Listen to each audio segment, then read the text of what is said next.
This is your local election headquarters, KTVE, NBC 10 News.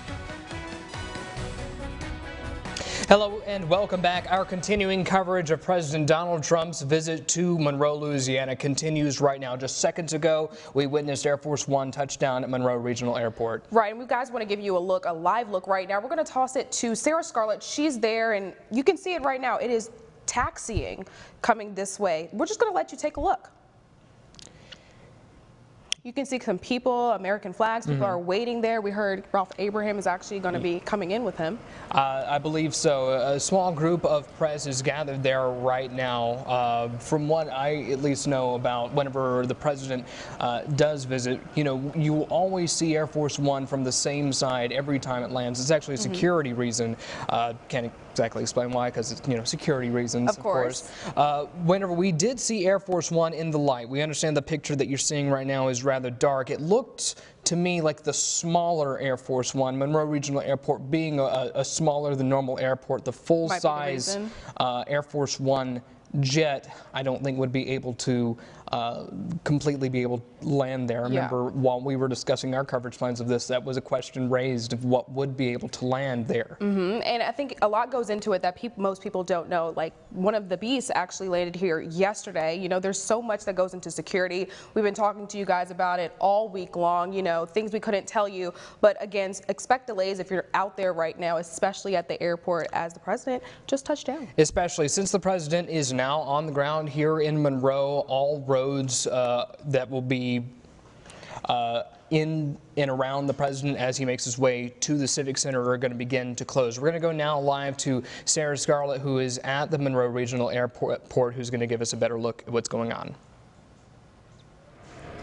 Chelsea, Bodie, a lot of stuff is going on right now. Actually, candidate Eddie Rispone is actually out here waiting for the plane to land. As you saw, it was taxiing. We're waiting for it to come back. You can see the stairs are over here waiting for the planes.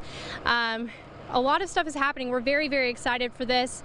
But yeah, so we're still waiting for it to come back over here so that we can give you a better look at what's happening. There's a lot of Secret Service out here right now. We see a bunch of cars waiting to take President Trump to the rally. Again, we don't know the route that they're going to take to the Civic Center, but we know that any route from here to there is going to be a little bit crazy right now. But yeah, so we're still waiting for it to come back this way. We see it turning a corner right now. It should be coming around this corner right now.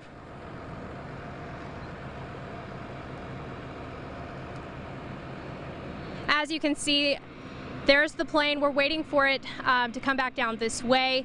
We're waiting to see who gets off the plane. We were told that Congressman Ralph Abraham was on the plane. We don't really know who else is on at this point, so we're waiting to see who traveled with the president to come to Monroe for this rally.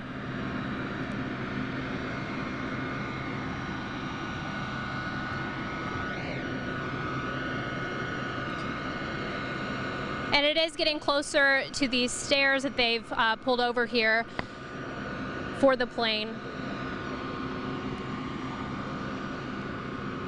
And let's just talk about why the president is actually here. He campaigned for the October 12th election in Lake Charles, and now he's taking a firm stance of vote for Eddie Rispone to unseat Governor John Bel Edwards, and that's what he's doing here today. And now keep in mind, that was during the original primaries and here in Louisiana, because of the jungle primary system, everybody's all on the same ticket, so he was both supporting just Republican candidates in general, either Rispone or Ralph Abraham. The News Star reported the reason why a rally is being held here in Monroe this particular week ahead of the recently announced Shreveport-Bossier City rally is it was in fact a request of Congressman Ralph Abraham to come and show his support in this area. Especially because I've heard that, you know, his supporters are kind of, you know, just up in the air, not really decided, you know, not really sold actually on businessman Eddie Rispone. So he wanted them to come here first so that he can gather those supports so that Rispone will be the person taking over the governorship. Yeah, considering the primary vicious attacks can be, you know, sent left and right, some Abraham supporters may feel a little bit jaded to support Rispone. Some of that may be changing tonight with the president's visit. You see a much better visual of Air Force One right now, and as I said earlier, that is the smaller version of Air Force One. There's numerous versions of every single form of transportation for the president. And keep in mind, whenever the president does travel, the job travels with him. So there are tons of considerations that are taken into account every time the president travels, including the trip here to Monroe. And that's what makes this such a monumental thing for the city of Monroe. Aside from all the politics of this, a president coming here, President Donald Trump, for the first time in his presidency, this is a monumental event for Monroe. You can see people on the plane right now. Maybe Secret Service can't, really break it out, but him being here in town is such a big deal. It's a huge deal to many, many folks. Anchoring the morning show this morning, we went on the air at 5 a.m. and had a live look at what was happening at the Monroe Civic Center. Already then, people were beginning to line up. There were folks who had camped out there the night before, ready to come see this. And there's many folks we've talked to who say they're coming to see this event not supporting any particular political campaign, just but because they want to see a president in their town for the first time in several decades. All right, guys, the doors are open right now. We're going to go ahead and send it back to Sarah Scarlett. Sarah, what are you seeing right now? Chelsea, Bodie, some people are actually getting off the plane right now. We're waiting to see who all is on the plane. I am aware that press was on the plane as well. So we're waiting to see who is getting off right now. As you can see, people are rushing to the plane. It's the traveling press that's actually getting off the plane right now. We're waiting to see who else is on board right now. And like you were saying earlier, they had to use a smaller plane because Monroe Regional Airport is a smaller airport with a shorter runway. So, of course, they had to make up for that by using a smaller plane. But, of course, any plane that the president is on is considered Air Force One. So we still call a smaller Air Force One Air Force One. Okay, and as you can see now, they're bringing the second staircase over to the front of the plane. And we're actually waiting to see who comes off the plane now. And like you were saying, this is just a very big moment for Monroe. I mean, the last president to come to Monroe was Reagan. So it's been quite a long time, and people here are just very excited, regardless of political views. They're just very excited. And now we can actually see the cars that are going to take the president to the Monroe Civic Center pulling up to the plane right now.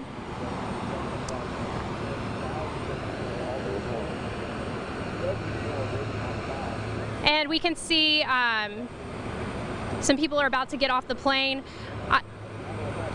I see Senator Kennedy, and I believe I saw Ralph Abraham pass by. Yes, we saw Cassidy and Abraham. It looks like they are about to get off the plane.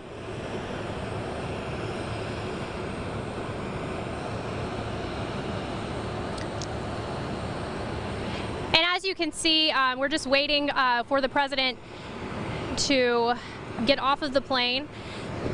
And Sarah, like you just said, we saw Congressman Abraham, Senator Bill Cassidy. It's kind of important at this moment to have all the Republicans back each other and make sure that they, take hold of this red state from Governor John Bel Edwards. The key message here is definitely going to be unity, especially after that primary, where, as we mentioned before, there was a lot of messages thrown back and forth, which could have jaded some voters. Republican unity is going to be a very key message, both in this rally and in the next couple rallies to follow. Absolutely. There'll be one in Shreveport-Bossier, and we may even see potentially another one. All right, Sarah, you were going to say something? Bodie, Chelsea, that is absolutely right. That's kind of the point of President Trump being here. He wants to build the GOP party. He wants to, keep the red states red. That's kind of the point of him being here right now. He's trying to, build on that. So that's exactly what we're seeing. You're absolutely right. And it's important to note that the president's schedule as of late has been rather out of the ordinary in the number of rallies that have been performed. Right. In the past week, the president has held rallies in very strong Republican-held states, Kentucky as well as Mississippi, and most recently, well, this one here in Louisiana. Okay, right, I was right trying to think of the third state. It was ours. And that's very important. And like we saw in Kentucky, a little bit different circumstances than what we have going on here, but the president's visit did actually help the governorship, you know, for that Republican candidate in that state. And so we don't know the outcome. We don't know, but it could be very impactful to have him here for either, you know, the governor or Eddie Rispone. Yeah, it certainly goes to show that there is a potential for the president to be, you know, backing up your campaign to have an impact on the outcome of the election, especially one that is as decisively as close as the one here in the state of Louisiana. What happened in Kentucky, that is a contest that is still probably going to take next several days before there's an official stamp put on it there. The governor kind of in a unique position and not the most highly polled Right. as far as approval numbers go. But if we talk about what's going on here, Governor John Bel Edwards, so many people that I've talked to, even Katrina Jackson, she's been a staunch, like, your supporter of Governor John Bel Edwards. A lot of people across the board, bipartisan, you know, which is what Governor John Bel Edwards has run on, you know, they're happy with what he's done with the last 4 years, you know? And the governor, of course, was in Monroe earlier today. If you've been following some of the headlines we've been talking about all evening, the governor was stumping in, I can't remember the exact name of the park over by the Louisiana Purchase Zoo. He was putting together a campaign event. The governor's schedule yesterday had in fact put him in Kenner, Louisiana. So this was something that we had actually learned rather late in the governor's schedule yesterday, that he would be coming up here to Monroe to coincide with the president's visit. Right, and I think that just speaks to how important it is. I mean, Monroe is a very metropolitan area in Louisiana, a big, you know, area. And so while we do have a lot of people here supporting, you know, President Trump and businessman Eddie Rispone, he had to get up here and, you know, put his stamp and continue going door to door and making sure that people voted for him. Which really just goes to show just how close this race is and just how important it is to the entire state. And voting, that's what everybody's saying. You know, senators, you know, the governor, Eddie Rispone, President Trump, they have all, you know, pushed this message of voting is what's going to be important to make sure that whichever outcome that you want is done for the state of Louisiana. Absolutely, especially in smaller communities, the vote perhaps even more so important. My hometown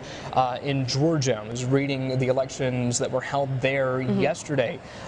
Barely more than 100 votes cast in my hometown. Wow. And this is in an off year, so it's very, very possible in some of these smaller communities, one vote could have the potential to make a world's worth of a difference. Yep, I mean, we could just look at the primaries in October, you know. Oh, go ahead, Sarah. We see their president. Give it to Sarah. Give it to Sarah. Yes, Bodie and Chelsea, the president is departing off of Air Force One. As you can see, there he is. He's walking down. It looks like he should be greeted by Eddie Rispone once he gets off the plane. We don't have a clear shot of that right now for you, but it looks like he's about to get into his car and head to the rally. Yes, it looks like he is actually, Cassidy, Abraham, and Kennedy are with Trump. They are getting into the car to head to the rally. And that is the famed Beast limousine. Yes. One of the most powerful security vehicles really on the planet that transports any world leader. A lot of interesting things just to talk about that vehicle alone, because they, as we mentioned earlier, that actually came into town at least as early as last night. Yes. Exactly, and it's armor. It's like armor. It's like the heaviest. It's armored. It has certain defensive capabilities which are classified. Its weight is classified. Everybody who is driving it, you can see, I believe that was Congressman Abraham who turned the light on in there. Indeed. And you can see some of the folks inside. How monumental is this? What conversation they're having right now. I wonder if they're wanting to get a burger. You know, our news director, Andy Peterson, is always like, you know, they may stop for a burger. I wonder what they're talking about. It has happened before during the vice president's visit in Baton Rouge earlier. Our news director mentioned that he stopped to get a burger there. Yeah, and maybe catfish is what he says in our ear right now. But guys, you are looking at the beast. The president is here in town, the Twin Cities. A lot of people could not believe it, and so many people I even spoke with were camping out yesterday, just excited. One person traveled from Washington State, okay? Washington State to be here for the president's visit here. I noticed we had some sound from an individual from Atlanta, Georgia, which is where I come from. So a lot of representation here in the city of Monroe. So not only is it folks here that are from the area that are, you know, excited to see a president in their town, but also we have people coming in from all across the country, and we have a prime opportunity here to show off our community while the president is in town too. Yeah, and actually I've done some research in it. I heard from Michael Glassner, who is the chief operating officer for Trump's re-election. He says that President Trump is going to be focusing on all his success here in Louisiana and in his campaign. So those are some of the things that he's going to talk about at his rally tonight. That's going to be the goal, allegedly. Now, it's interesting that you bring that up, because one of the key things that are being brought up by members of the Edwards campaign, as well as some of his supporters, is that they're touting Edwards' record on covering the Louisiana economy, bringing everything back out of debt from the Jindal administration, talking about how much he and President Trump had worked together over those things. Why would we want to switch it up?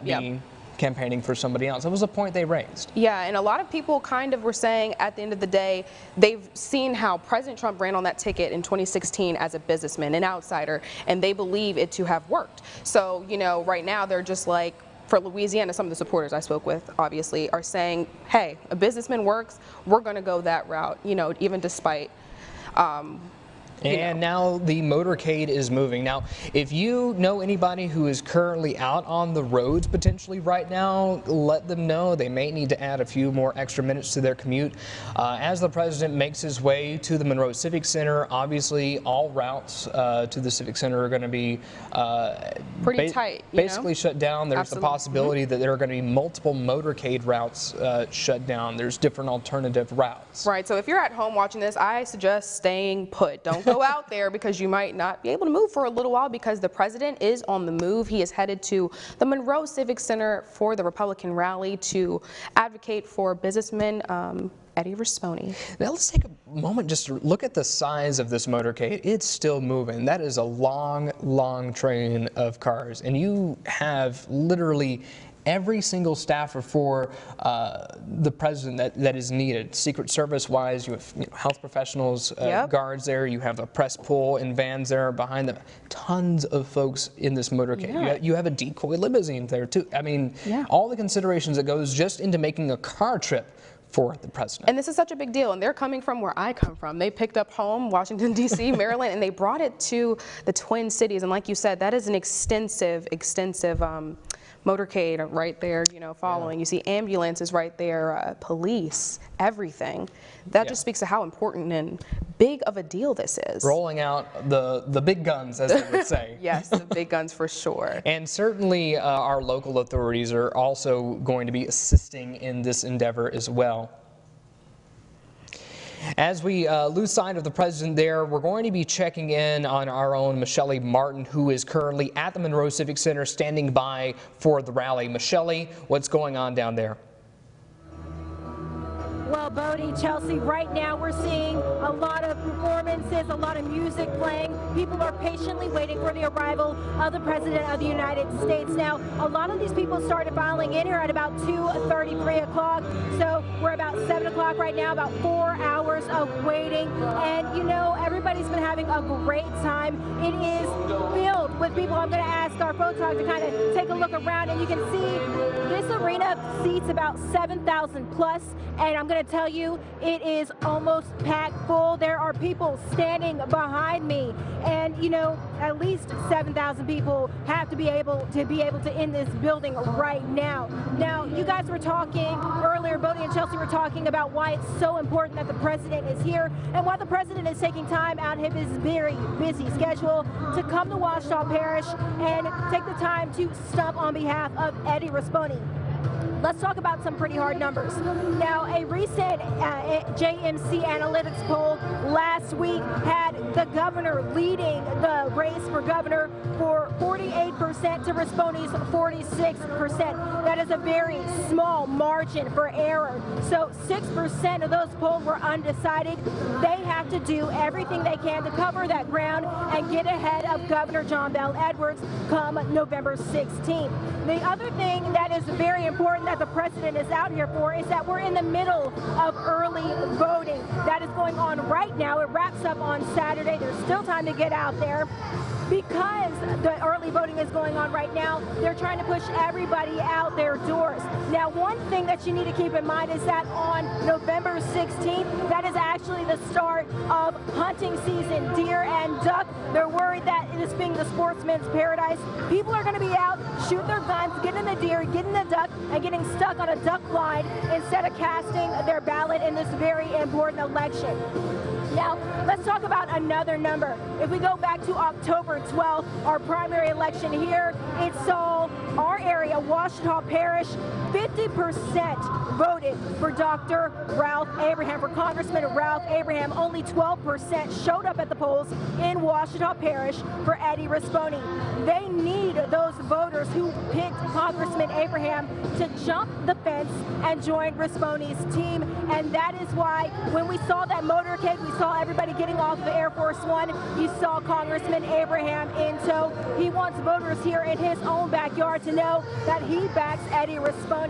Now, we can't say that everybody in this area has been excited to see the president coming to town. We've talked to a number of protesters who are not excited about the president's arrival. They want to make sure that their voices are being heard. I'm hearing a little bit of some noise going on right now. I'm hearing some noise right now, and I'm not sure exactly what's happening. We're looking around to see if anybody's come in. We do know that the president's on his way here. As I was saying, Governor John Bel Edwards has supporters in the area who have taken the time to let their voices be heard. And Governor John Bel Edwards actually made a stop here in the Twin Cities this morning, reaching out to residents at a retirement community. NBC 10's Isabel Albrecht caught up with those residents to see what the governor had to say to them. I don't care what nobody says. John Bel's winning election day. Governor John Bel Edwards greeted campaign volunteers to thank them for their hard work supporting his campaign. He spoke about President Trump's visit, saying Eddie Rispone is using Washington, D.C. to win over Louisiana, while he's working to put the state first. Residents say they see the difference between their campaigning tactics. He's there for us. He's not just there, but he's willing to come out of his way to see about us and make sure that things are very comfortable. Edwards also stopped by the South Point retirement community to visit with residents. It was a tremendous appreciation. When he seemed to walk in that door, it was like a ray of sunshine. Younger residents are also going door to door to encourage voters to use their voice. And it's very important. My vote matter and your vote matter. And he is the governor that will keep us moving forward. Edwards says the early voting poll numbers are looking encouraging for his campaign. For your local election headquarters, I'm Isabel Albrecht. Now we're getting closer to the arrival of the 45th President of the United States, the Monroe Civic Center, and people are getting excited. You can kind of tell the music is getting taken to the next level. They're getting these people riled up and ready to go. And you know what? These people have been so excited to welcome the president and also to represent and advocate for Eddie Rispone in his bid for governor. We saw people standing outside last night, outside of the Civic Center, waiting to get into the doors. They have been standing outside all day in the heat, waiting just for the opportunity to fill one of these seats. Now, we had a ton of people out here. Our crew is out here today, catching up with people standing in line. Hunter Elise had the opportunity to speak to a number of people from far and wide, some as far as Lafayette, some even farther, who say they're here for the president.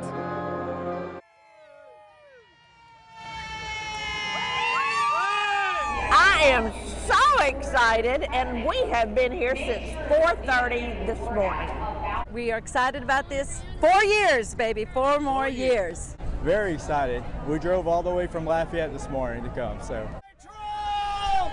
Yay, Trump, USA! stand beside him. Let's stand up for him. President Trump is the man for us. So excited. We have been waiting on this forever. And it's just going to be just good, President. We just love President Trump. Everything, adrenaline, being able to see Trump. He's here to support our local farmers. Every rally is better than the last. We are so lucky to have a president that comes out to speak to us. Pretty darn excited. It's great that the president's coming down here to help Rispone get elected as governor, to help for his campaign in 2020, for all these great supporters behind us to come here and see the president, see what we're doing today. God bless the United States of America, and God bless President Donald J. Trump and his family. Now, a lot of you may be joining the program looking for your regular NBC programming. We're going to tell you that those shows have been preempted because we're waiting for the arrival of the president. We're going to carry his speech right here on NBC 10 News, and we're also going to carry it on our website, myarclimis.com. If you're looking for your favorite show that you watch on a Wednesday, you can find it at NBC.com. Now, let's talk a little bit more about what's going on here right now. We've got at least maybe upwards of 5,000, 6,000 people in this building right now. And you know, the saying is when you have a lot of people gathered in one area, things happen. I'm going to tell you right now, everybody has been in such a good mood, good spirits, and they're ready to welcome the President of the United States to Monroe, Louisiana. Now, I had the opportunity to talk to Eddie Rispone earlier today about his bid for governorship, and he says he's excited. Everything that he's done up to this point has been in an effort to end up where he's at right now. He says that Ralph Abraham and him are actually working together to make sure that it is a Republican governor in the seat come November 17th. But it took two of us to work very hard for many months to make sure that John Bel Edwards is not our next governor. We are last when it comes to the economic development, when it comes to jobs, everything. We are last in many areas. I'm going to let the job creators know that we're back open for job creators. You know, we're not going to be running them off. We've had over 70,000 of our citizens leave this state to go to work somewhere else. And so just the fact that they have a businessman, an outsider, someone that's not afraid to go up against the status quo, business is going to start coming back. We're going to grow our business that we have here. We're going to attract business again. The president has a lot of impact. He gets people thinking about, let's do something different if we want a different outcome. He's here doing early voting.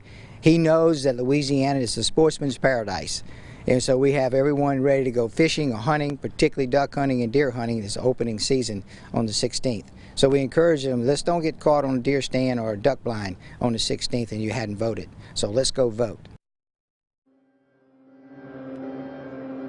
Now, as we were saying, you know, early voting is going on right now, and it is so important to get out there and voice your vote, get your voice heard, and casting your ballot is the way that you do it. That's the way that it works. Now, in my discussion with Mr. Rispone, I asked him what's the first thing he plans to do if he ends up as the governor-elect come November 17th, if everything turns out the way he wants it to on November 16th. And he says the first thing he's going to do is thank his family, thank his supporters, and really just take a time to say thank you to everybody out there, because it's not just one man that runs for governor, it's a whole family, a whole community that runs for office, and he couldn't have done it without the support of everyone involved. And speaking of the president's support, we've seen the president having a very busy schedule recently.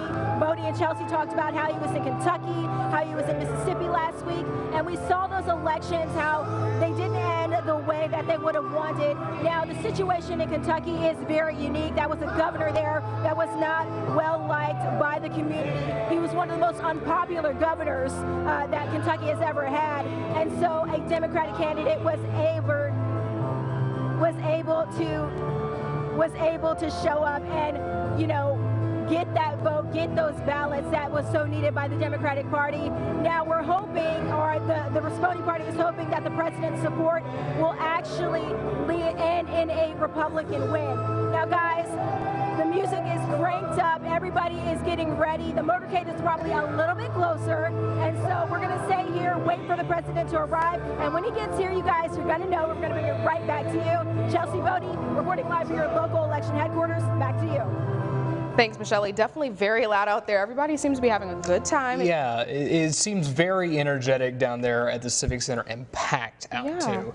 And so let's just break down some of those numbers that Michelle mentioned at the beginning of it. So according to a JMC Analytics poll on Monday, it had Governor John Bel Edwards ranking at 48%, and then Eddie Rispone right behind with 46%. And of those people, that Analytics poll said that 50% would actually vote for Governor Edwards. And he actually mentioned in a forum on Monday that the people that voted for Abraham voted for him 4 years ago, and he kind of has views that, you know, lean towards what Congressman Abraham actually ran on before he was eliminated in this runoff. Yes, the governor has definitely relied a lot on his record in this race, as well as a lot of his background is with a family man and a serviceman, compared to Rispone's main push to be very more Trump-esque. The outsider, and the pitch businessman. himself as the businessman, not a politician. But key thing with polls is those numbers, I mean, you're predicting the future there. Yep. And you can only get so close, and sometimes right, sometimes we're wrong, with how close those numbers particularly are. This race, you could easily say, is going to be a toss-up. It's so close right now, and like you said, it can change at any moment. So we have no idea what's going to come of this, but like we've said before, Trump's visit at this point in the game is so critical, and it could impact either way. And the rallies that Trump performs, I would find them to be a little bit unique. Of course, politicians hosting rallies during campaigns was never a particularly new idea whenever Donald Trump began doing it during his campaign in 2016. But the way he has been doing it and has been doing it since then is rather unique. To hop on a plane, go to a rally, and then end up back in his own bed, you know, the same night. It's really fast. It's a whole different way of campaigning. Yeah. And it's definitely rippled very well amongst his supporters. You see how packed the Civic Center is right now. Yep. I read in our content partners at the News Star, 40,000 tickets were requested for this event, Chelsea. That's a lot, and the Civic Center can seat 5,000, and they were expecting that they could actually hold people like standing about 7,500. So 40,000 people. Some people did not get in. Yeah, I've seen differing numbers on this, even as high as potentially 10,000 people making it in. How many people are in there, we're probably not going to know until tomorrow at the very earliest. We did see this morning there is a large projector set up outside at the very entrance of the Civic Center that is going to be projecting what's happening inside. There is very likely going to be an overflow crowd for this event. You saw the same thing happen in Dallas. Tons of people. I would argue potentially even more were outside of the event than inside it. Yeah, and even in Kentucky, I saw that there were like thousands, like 30,000 roughly out there as well. All right, guys, we're going to take a look. I think that's the rally. Back again, you can see people just sitting there waiting for the president to come on. You see how packed it is. Not to mention, is that the Monroe Civic Center? That is the Monroe. Went in and dressed it up too. Yes, they did. I've never seen it like that. It's almost unrecognizable. It's hard to believe that something like this is even happening right here. Like, I don't think you guys understand how monumental and such a big deal this is. It's like 100% agree. Yeah, a sea of red, white, and blue, MAGA hats, like everything. They've put out the whole shebang for the President of the United States. Of course, I mean, if it were me to be going to a rally like this, I would definitely be dressed from head to toe in whatever attire I could find to support, you know, what was going on, because obviously to be in the presence of a sitting president is going to be a momentous and historic occasion for everybody in the audience tonight. And I think that's important to note. It's beyond just your party affiliation. It's just about being there for a moment in history, and I think a lot of people had that mantra as we've been covering this since we've learned about it last Thursday. And as we mentioned before, the key message that the Republicans will likely be taking to the podium tonight, especially the president, is the message of unity. You saw whenever Air Force One landed on board, you saw Senator Bill Cassidy as well as Senator Kennedy. You saw Congressman Ralph Abraham, who lost to Eddie Rispone in the primary. All of them together, including Mr. Rispone, riding together with the president in the motorcade to the Civic Center. Yeah, they're like standing in solidarity, because let's not forget that this is a red state, but we are the only one in the Deep South with a Democratic governor. governor. And I think that's why they think that they're taking this as such a big deal to come as a united front so that this turns out the way they would like to. As we await the president's arrival to the Monroe Civic Center, we're going to go back now to our own Michelle Martin, who joins us with a little bit more detail on the energy that is happening there at the rally. Michelle, while we get you there in focus, what is going on?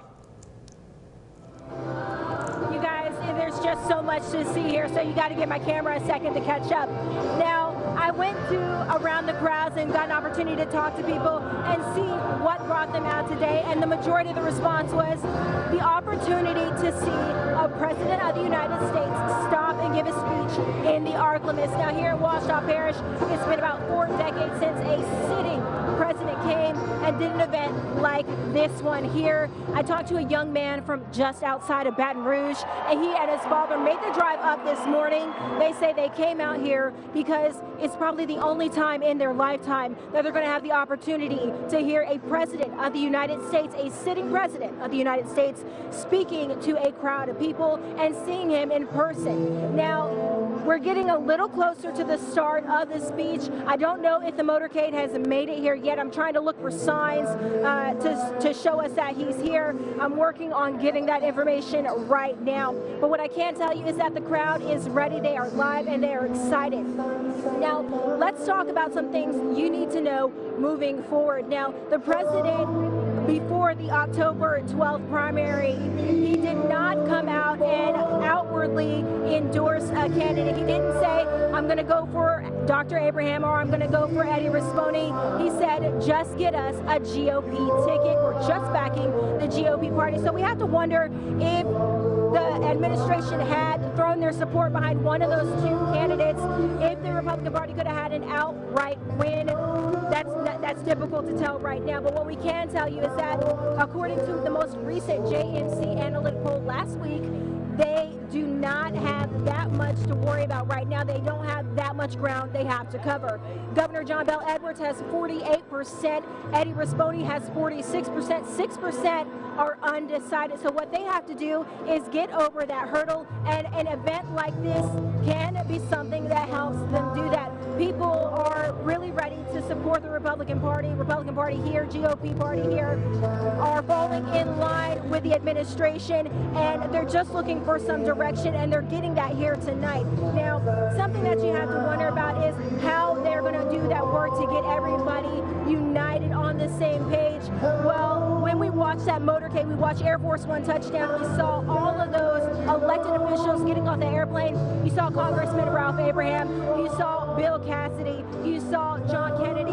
They're all in tow with the president here to back Eddie Rispone because they are working to flip Louisiana back to a red state. Now, fun fact, Governor John Bel Edwards is the lone Democrat in the South below that Mason-Dixon line who helms a state, and the Republican Party nationally wants to flip that back. If they flip that back, they're going to have more power moving forward. Now, again, like I said, I've been moving through this crowd, talking to people, getting an idea of what people are wanting to see. When I talked about that father and son seeing the president for the first time, the father said his greatest hope from tonight and from the election is that, number one, Eddie Rispone wins, and he's hoping that Eddie Rispone at the helm of the state can keep young people like his son in the state from going outside of the state seeking better opportunities professionally, economically. He's hoping that the Rispone at the helm of the state will keep his son here and others like him. He says that the young people are the future of our state, and we need them to stay here and plant a foundation. Now, let's talk more about the other side, the people that are saying, let's keep this state blue. They are working really hard to make sure that their voices are heard. They talked to our Anna McAllister earlier today to give her an idea of what is going on, how they feel, and they're saying that they want their voices heard. So we checked in with numbers of pockets around the Ouachita Parish to see how they're feeling, and the statement is the same. This is not the Trump train. We want all. So that's just the other side of it. Now, we're getting word that the motorcade may have just pulled around. I have not laid eyes on it, but we are getting word that the motorcade may have just pulled up. We're seeing the end of this song right now. trying to see if anybody's making their way to the stage. Maybe get a little eagle eye on that, Chris.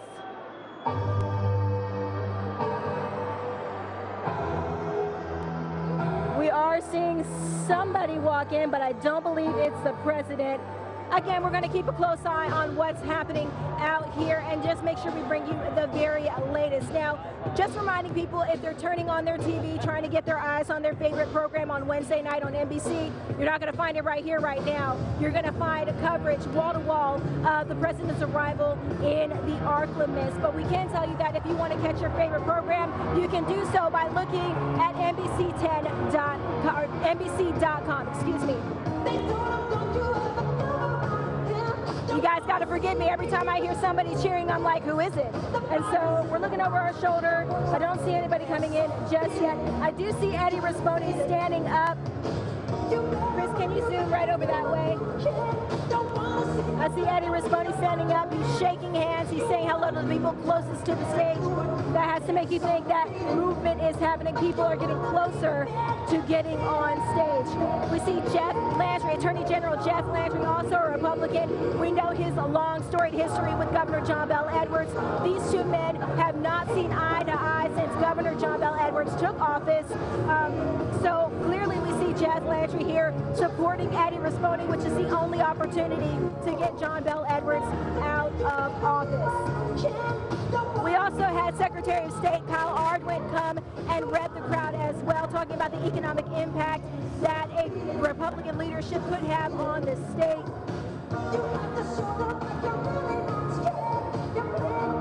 We're still waiting, we're still on standby, but I can tell you that the energy out here is palpable. I'm going to keep my eye on the situation out here, and as soon as we have more information, as soon as that motorcade rolls around, we will bring you right back here. But right now, Chelsea Bodie, I'm sending it right back to you.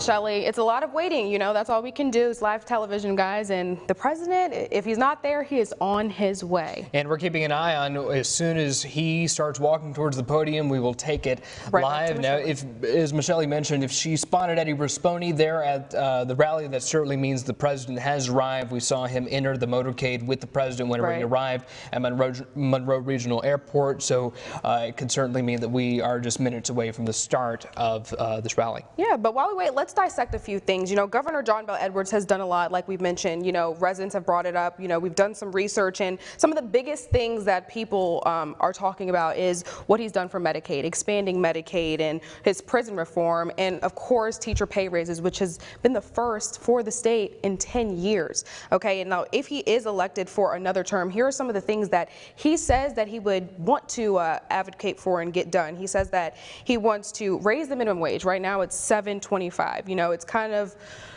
one of the lower ones across the country, but he wants to raise that in his next term. And, you know, he has ended the year, the last 3 years, with surpluses. So he wanted to kind of keep pushing that forward. And in a debate that they had on Monday, it was a situation where Rispone was tying himself to President Trump, kind of trying to nationalize the race. But we're actually going to send it back to Michelle. We have eyes on her. All right. Michelle, what do you see? All right, guys, we're seeing people putting their hands up, and it's looking like something is about to start right now. Now, some more information to share for you while we wait for the walk-in to begin is that JMC Analytic polls that this election is going to come down to turnout. It's going to come all the way down to who shows up at the polls. It's less about persuasion, but you can't tell that right now in the Civic Center arena. They are ready and excited to see the president and welcome him to the stage. We see some cameras moving into position right now. And it's looking like we're still waiting. We're still waiting for the president to make the stage, but they're turning the music down, which is always a good indication. If they're turning down Michael Jackson, they're about to turn it up for the president. Let's take a look at the stage.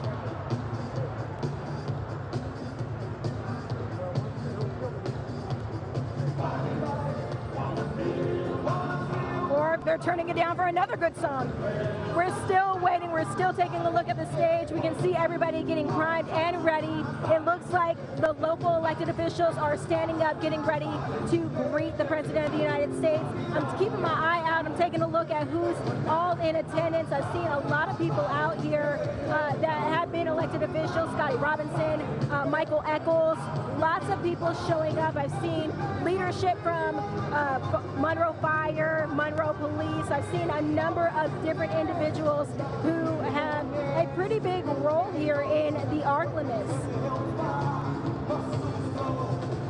Well, guys, I don't want to send it back to you because I'm afraid that we'll miss him, so we're going to keep talking about what's going on right now. Everybody has their cameras trained on the entrance, and we are waiting to see if the president's about to make his entrance. But let's talk about why this is so important, why it's so important for Eddie Rispone that he had the support of the president. He needs every vote that he can get. We're looking at a 6% of undecided voters on the line here, so he needs to pull them over. That margin for error is very low, very limited.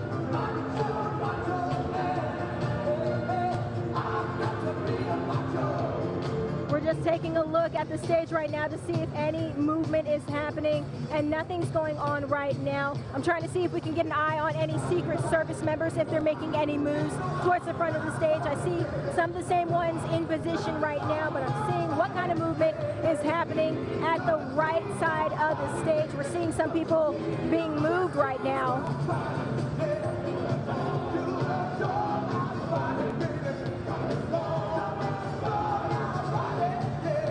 I'm seeing a number of people get up and move spaces and make room.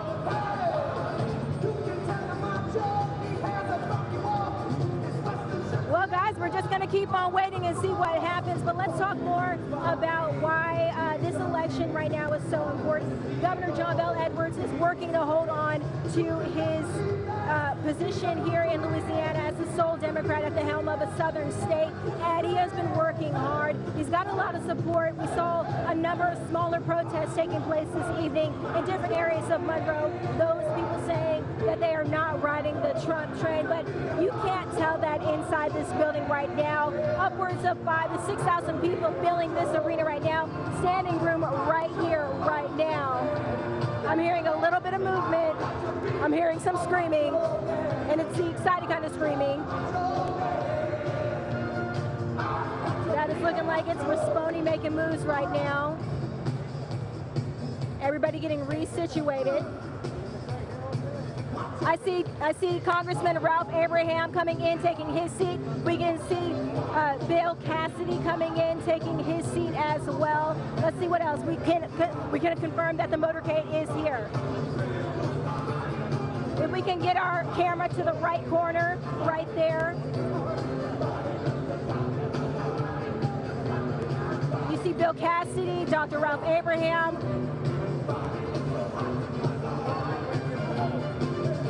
Lots of movement happening right now. We're trying to get everybody in place, it appears, for the president's arrival, for his entrance into the Monroe Civic Center.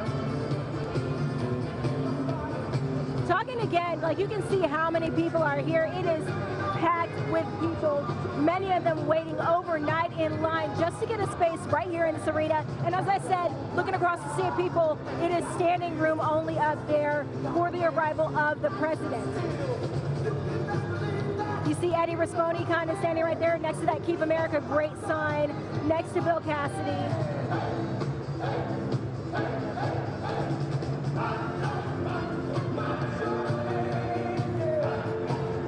As I said, people had to sign up in advance to get their seat out here, reserve themselves a spot, and security is tight out here. Once you get in, you're not going to want to go out. Once you go out, you're not going to be able to get back in. Let's talk a little bit about the traffic implications while we wait for the president to make his arrival. When this speech wraps up, this is not the area you want to be trying to drive around in. So if you don't have to be out here tonight, don't come this way if you're not already here. You're not going to be able to make it through this area. And traffic is going to be really, really jam-packed. It's going to be ridiculous, for lack of a better phrase, because all of these people in here came in a car and they're going to be working to leave the area. They're turning the music down. I'm keeping a real close eye on this scene to see what's happening. We see Dr. Ralph Abraham waving to the crowd. We see Bill Cassidy shaking hands. You can see all the people in this arena training their eyes to the right side of the stage. Nobody wants to miss a second of the president coming into the arena. Which I'm certain I've lived. And it's just a sea of red hats, a sea of red, white, and blue. People excited to welcome the president to the Ark-La-Mist, to the Twin Cities here in Monroe. And more, much more than this. And you see people waving at our cameras as well, excited to be in attendance here. Want to make sure that mom gets a good eye on them. It's going to be really interesting to see what the outcome of this rally will be, if this is going to be the push that Rispone needs to get him ahead of Governor John Bel Edwards in the polls come Saturday, November 16th. But while we're here, we're going to remind you that early voting is going on right now. It wraps up on Saturday. If you're confused about where your polling location is or where you can cast your ballot or what you need to take to the polls, you can visit our website, myarklamiss.com. We'll provide you a link for everything you need to know. And of course, come November 16th, that Saturday, we're going to be offering you complete election coverage whenever we're covering the polls on Saturday. We're going to have people out talking to voters, and of course, we're going to be catching up with elected officials and hopefuls as they make their ways to cast their ballots.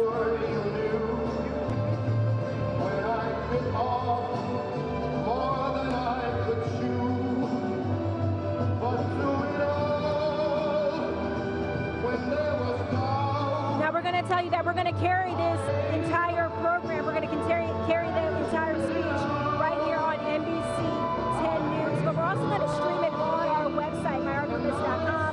We're going to have all kinds of information that will keep you informed and up to date on everything happening out here.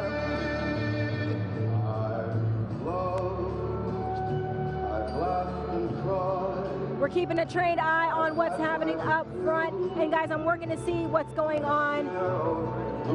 Everybody on this press platform has their eyes trained towards the top right as well, waiting for the president to make his entrance into the Monroe Civic Center.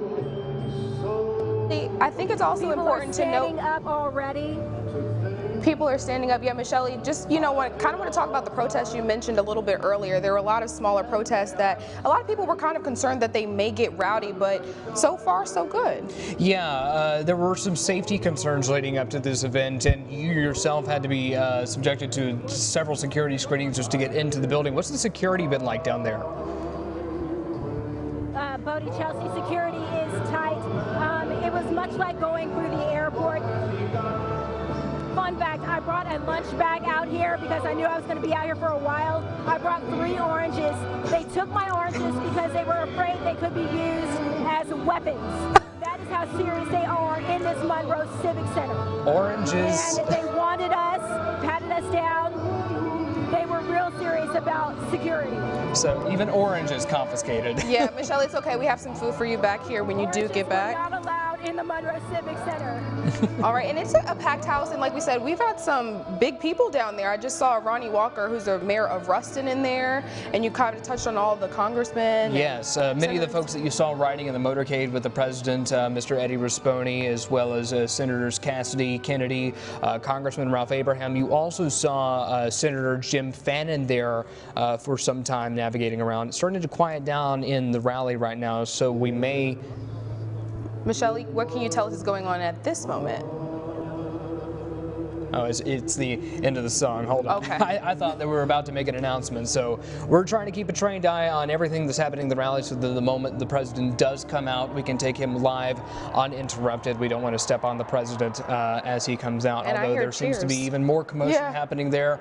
We are on our toes, ready to take this shot as soon as we can. You guys, I think something's happening. People are chanting Trump, Trump, Trump. We're trying to see if he's coming in right now. Everybody's got their phones out. Seemingly a false alarm. Seemingly a false alarm, guys. But everybody is really excited. Boy, he knows how to make an entrance. Yes, he does. The energy in the rally knows how to build that up over time. You see folks from the Robertsons, from Duck Dynasty there, also in, I'm assuming, is the VIP section, since we've seen several political bigwigs seated all around sort of the same area. Right, and Robertson is actually known to back Eddie Rispone, you know, because he is the outsider. He's, you know, publicly said that he wants to support him on that ticket, you know, the businessman thing. That is really what's been working for Rispone in the likes of Donald Trump, just like he ran back in 2016. And he also endorsed Trump during that election as well. Absolutely.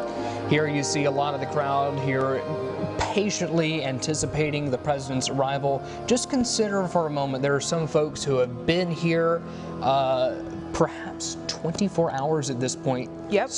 Camping at the Civic Center last night. Just to make sure that they got in there. I even spoke to some people last night who, you know, didn't have VIP tickets, so they wanted to make sure they were first in line, so just that they can get into that arena, which, as we can see, is packed with thousands and thousands of people right now, just like us, waiting for the President of the United States. And one can only imagine how many folks may perhaps be even outside, just in overflow. They had a screen set up for folks to be able to view who were not able to come into the rally. And you're getting a live look right now, you know, we're panning the crowd just so you guys can kind of get an idea of how many people are in there, you know, for this moment in history. And like we've said before, a lot of people, both sides, just want to be there for this moment and to actually advocate for President Trump and businessman Eddie Rispone. I was about to say, I thought we had reached a strange quiet moment. Michelle's trying to... Seems something's going on. Michelle? Chelsea Bodie, right now we're hearing the chant 4 more years. And, you know, Eddie Rispone is from Baton Rouge. This is not his hometown. This is not his area. He's from South Louisiana.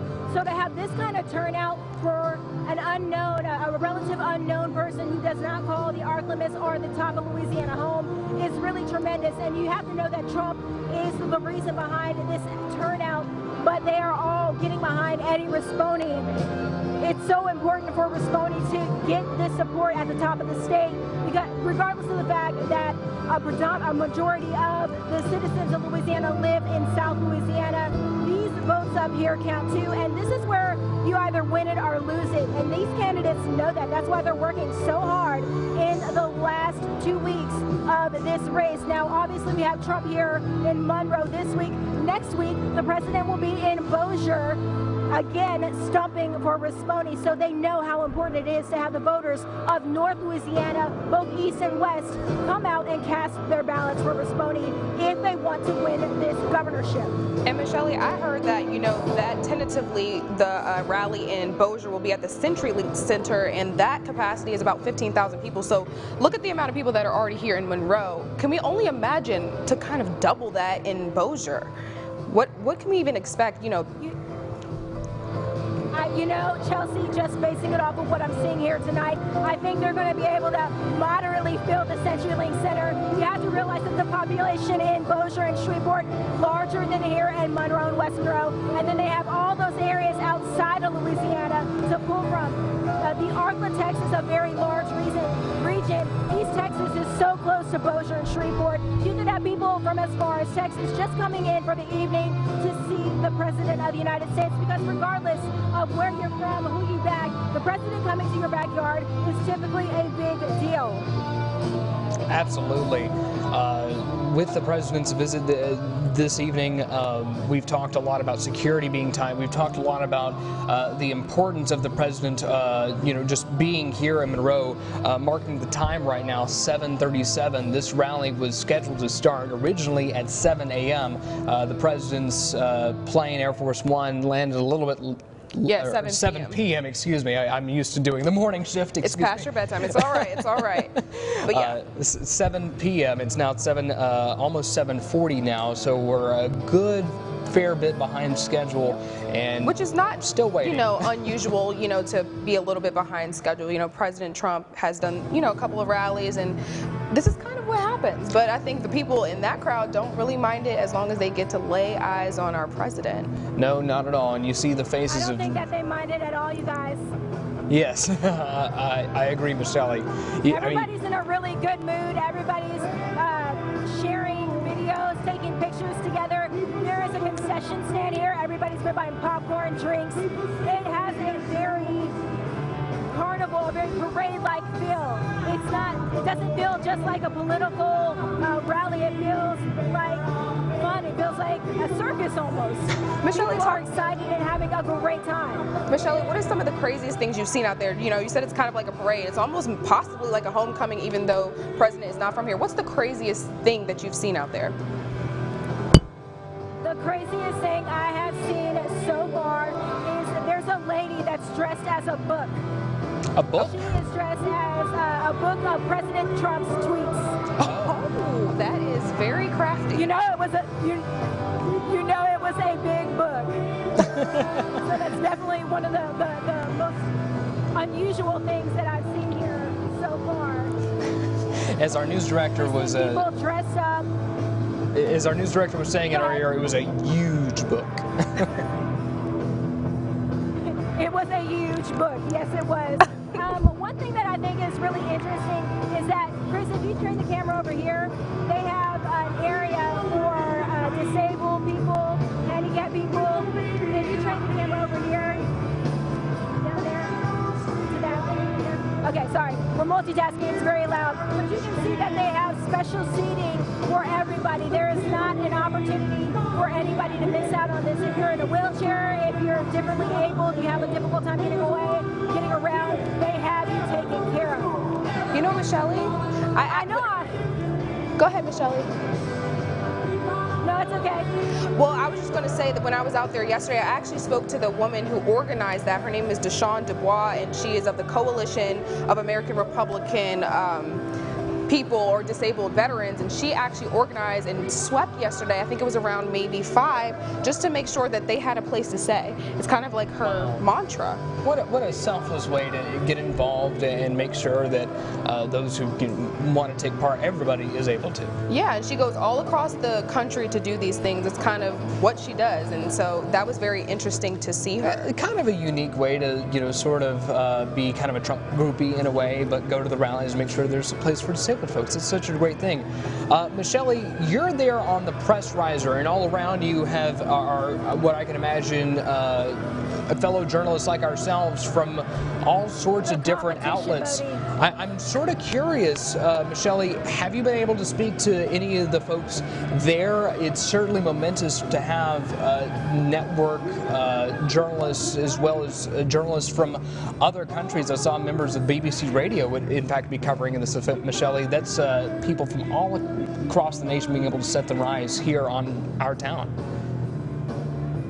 Well, Bodie, that's an interesting question. I'm so glad you asked it. The way they have this set up is they have people with cameras on the platform. They have radio and newspaper on different tables on either side so that we all have our own space to work in. But I have gotten the opportunity to talk to a number of different journalists, and I mean, it's a very unique group that you join anytime you choose this profession. Everybody's basically a gypsy. They're from all over. And one thing is for sure, we're all here to cover this, and it is a once-in-a-lifetime opportunity for a number of us. I've never covered a presidential rally. This is my first. I understand that next time I should probably bring cough drops, some tea. I'm going to lose my voice. It is incredibly loud in here. But you're doing such a great job, Michelle. You're keeping us all informed. You are doing so fantabulous. Yes, thank you so much, Michelle. You've been a trooper. What were you Something that people at home might not be able to tell is that with all of these bodies in here in this building, in the Civic Center, it is warm. It is definitely hot. People are using their Keep America Great signs to fan themselves so that they can stay cool, because it is it's incredibly hot. I got excited. I could stop yelling, guys. It's getting quiet. It's time right now, guys. I'm going to step out of frame and enjoy the rally. President Donald J. Trump.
Louisiana.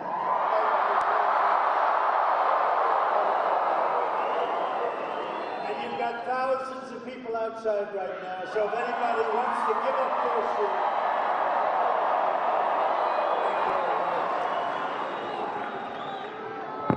So I'm really thrilled to be back. It's been an incredible state for Trump, and it's been really incredible. You remember what happened? That wasn't even a close election, was it? That wasn't too close. But it's great to be with thousands of proud, hardworking, freedom-loving American patriots. That's what you are. And so the people of Louisiana will head to the polls. You know, I'm really here for a little different reason. It's called early voting. You believe it? That's how much I like Eddie. I'm here for early voting.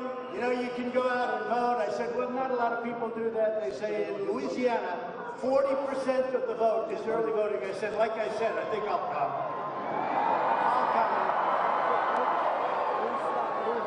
But you're going out to replace a radical, liberal Democrat as your governor, John Bel Edwards has not done the job. You're going to have a great new Republican, tremendously successful man as your governor, Eddie Rispone. So early voting is already underway. And I think I'm coming back here on Thursday. You believe it? I'm doing a double. One of your really good anchors just interviewed me, the locals. Because locals treat me good. The fake news doesn't treat me too good.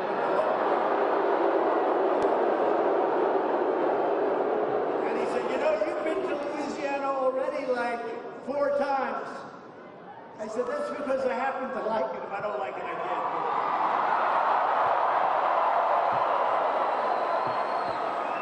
But early voting ends on Saturday, and then you go out next Saturday and you vote. And I just want you to get out, do it early. That way you can watch your football games. And by the way, this Saturday, I'm going to be at a certain game.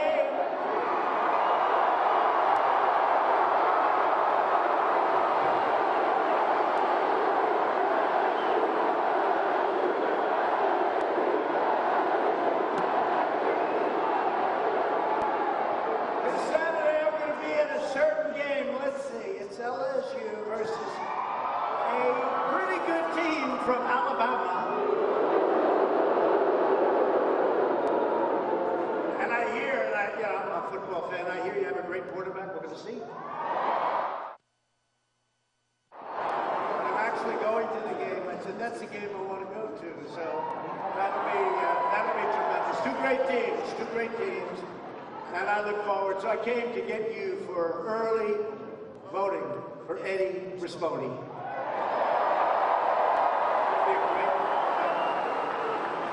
Under Republican leadership, the economy is booming, wages are rising, confidence is soaring, and America is stronger than ever before.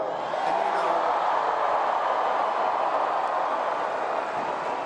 we're setting new records every day, and with the help of Louisiana energy workers, the United States is now, you know, you have some of the greatest energy and energy workers anywhere in the world. The United States is now the #1 producer of oil and natural gas anywhere on planet Earth.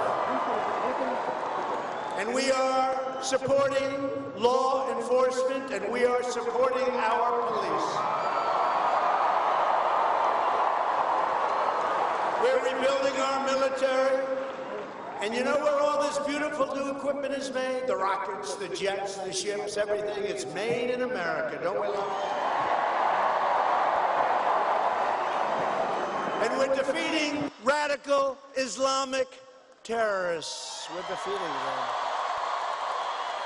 And you saw last week, the monstrous animal known as al-Baghdadi is dead.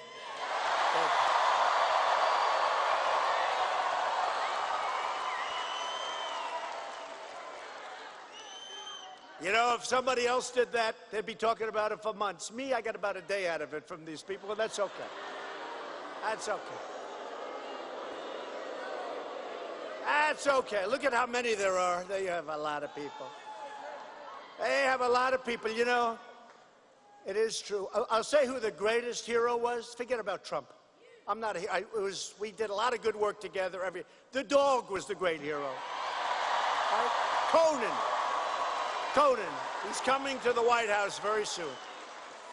I said, bring him now. They said, sir, he's on a mission. I said, you got to be kidding. Come on. Give him a couple of days rest, please. But no, Conan is coming to the Oval Office very shortly, so that's good.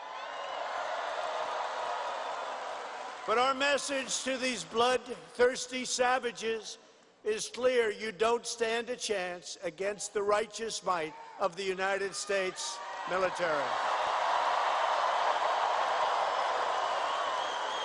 Because America is winning again, and America is respected again. But while we are delivering safety and prosperity for Americans, the radical left Democrats are trying to rip our nation apart. They want to eradicate the rule of law, punish religious believers, silence you online, indoctrinate your children, and they're after your Second Amendment. Don't ever forget it. They're after your Second Amendment. And with the Republicans, I can tell you one thing. Nobody's going to hurt your Second Amendment. Nobody.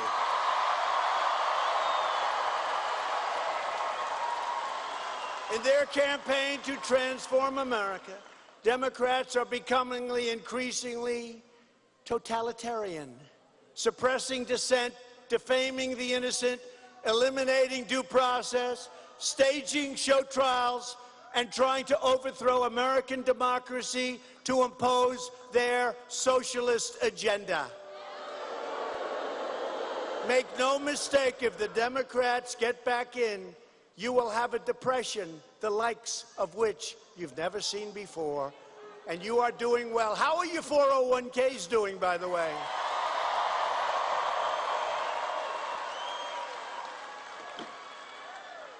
You wouldn't feel at all angry if they went down in half, and then in another year, half of that. That's what's going to happen. First, it was the Russia hoax. Then it was Mueller. Remember Mueller with that hoax? The biggest lie ever foisted upon the American people, okay? But everybody stuck with us. If anything, we became more popular. Maybe more popular.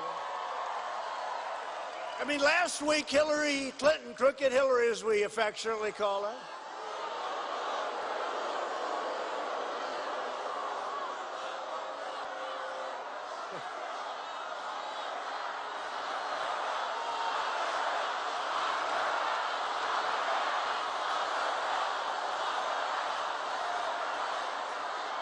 so is there any place you would rather be than at a Trump rally on a beautiful, wonderful evening in Louisiana? I don't even know. Would you rather be at LSU versus Alabama or a Trump rally? Let's take the Trump rally.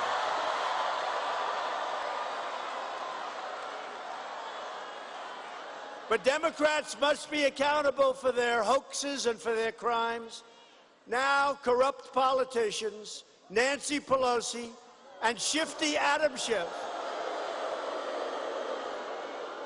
and the crooked media have launched the deranged, delusional, destructive, and hyper-partisan impeachment witch hunt. Now we go again. Except a lot of things have happened because, you know, I don't know if you saw, I just got off, I'm coming off the plane, and they hand me, look at this character. Okay, they just hand me this story. Coup has started, whistleblower's attorney said in 2017. You know when that was? That was a long time ago. It's all a hoax.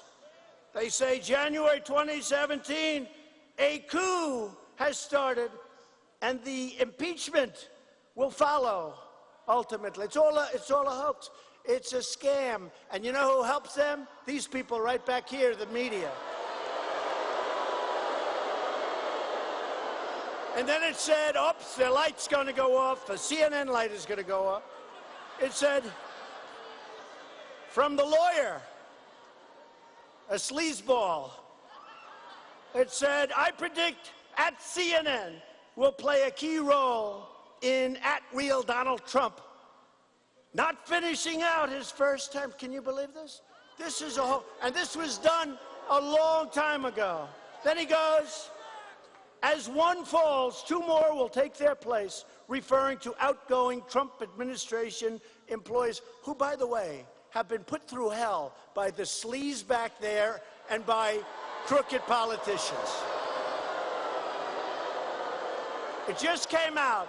That's the whistleblower. You know the whistleblower, the one that came out with this, oh, Trump said this and Trump said that.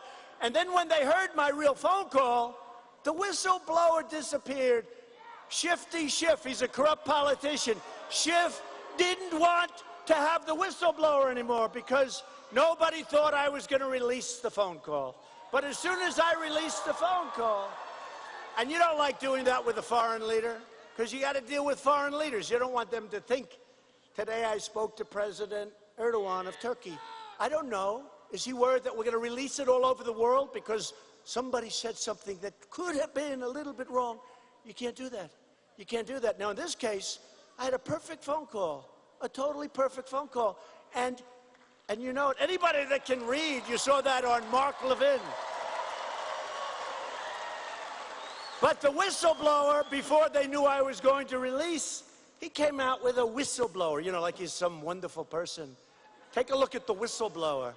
But the whistleblower came out with this horrible statement about this call. So I really had no choice. I said immediately, talk about transparency. I said, release it immediately. And then the whistleblower saw it, and Shifty Schiff saw it, who's a total crook. Schiff saw it, Pelosi saw it, and they said, we got a problem. We don't want to have anything to do with the whistleblower anymore. And the whistleblower disappeared. You know who else disappeared? The second whistleblower. And you know who else disappeared? The informer to the whistleblower, if there was such a person, which I doubt. Which I doubt. So here it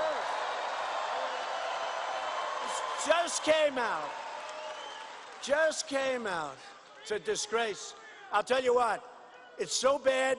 These people are bad people. And it's so bad what they do to our country. They rip the guts out of a country, and it's a shame, and they shouldn't be allowed to do it. And people should stop. Maybe go to the Supreme Court, maybe, but they got to stop it. Because we have a country to run. And these people, in order to do things, are willing to do illegal acts. It's an illegal act as far as I'm concerned. Last week, the Democrats voted to nullify the ballots of tens of millions of Americans, disgracing themselves and dishonoring their oaths. Now, the good news, the Republicans were unanimous. The Republicans finally stood together. They stood together. Because, you know, the Democrats are lousy politicians. Lousy. They have open borders. How do you like having an open border with Mexico? Do you like that? Do you like that? The Democrats want open borders. They want sanctuary cities. You're not too big into sanctuary cities. With John Bel Edwards, you will soon have a sanctuary city in your midst. But the Democrats, think of it, they want open borders, which means crime. Now look at what's going on in Mexico. And I'll tell you what, I have to thank the Mexican government in one way. 27,000 soldiers, but they have other problems. These cartels are a tremendous problem. We're building, and we are building the wall. That wall is going up, and it's going up fast. It's going up.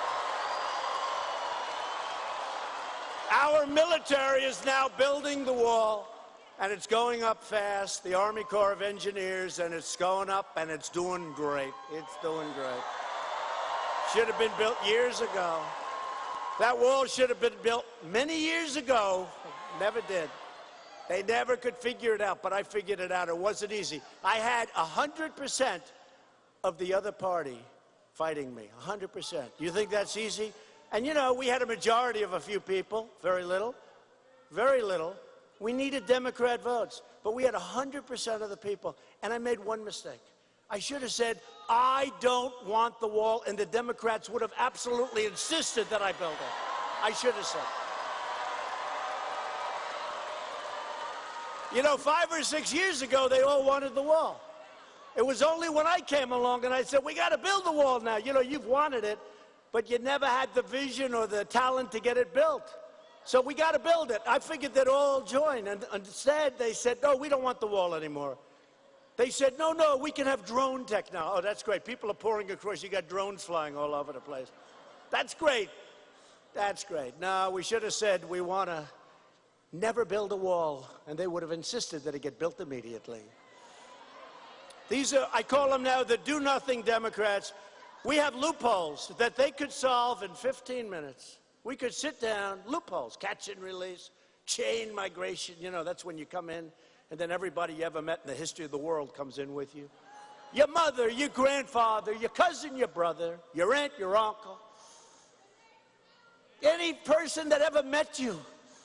Come on into our country. We had a man on the West Side Highway. I don't even call him a man. I call him an animal. He ran over a lot of people. He turned right going at very, very fast speed. Well, we had this beautiful park in New York City. And he killed, I think, 8 people. They never talk about the people that lost their legs, that lost their arms, that are permanently disfigured. They never talk about that. They say 8 people were killed. They don't talk about people. These are people that want to keep themselves in shape, and they're running, and they're running, and they're all over. And then this maniac turns to the right going at an unbelievable speed, and he kills people, and he horribly injures people. And we can't let this happen. We can't let it happen. These unhinged extremists, the Democrats, have been plotting to illegally overturn the election that we won. I didn't win it. We all won it together. They came from all over the place.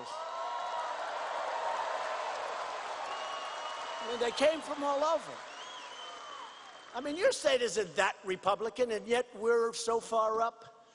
But I'll come to see you anyway. Even, yeah, you could say, you know, focus on a couple of the closer ones, but we're going to come here anyway, and because we do love it. But think of this.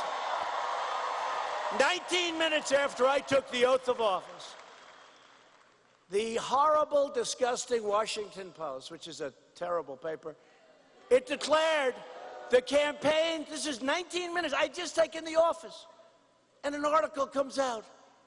The campaign to impeach President Trump has begun. Oh, that's nice. Thank you very much. See the reporter over there? Great. And then during the term, sleepy Joe Biden, who's dumb as a rock, said, you fire the guy, you get $1 billion. You don't fire the guy, you get nothing. And it's on tape, and the press refuses to print it. You talk quid pro quo. You fire the guy, you get $1 billion. You don't fire, you get nothing. Think of that one. Okay? That's called quid pro quo. Not here. That was said by Joe Biden to get rid of the prosecutor in Ukraine who was looking at his son who just got thrown out of the Navy, who was paid millions and millions of dollars, even though he had absolutely no energy experience. In Louisiana, you wouldn't have hired him and your energy companies. They would have paid to keep him the hell out, okay? He had no experience. Right? How old is your son? How old is that young man there? How old are you? How old? Yeah. 8. Let me tell you, he's 8. He knows energy better than Joe Biden's son.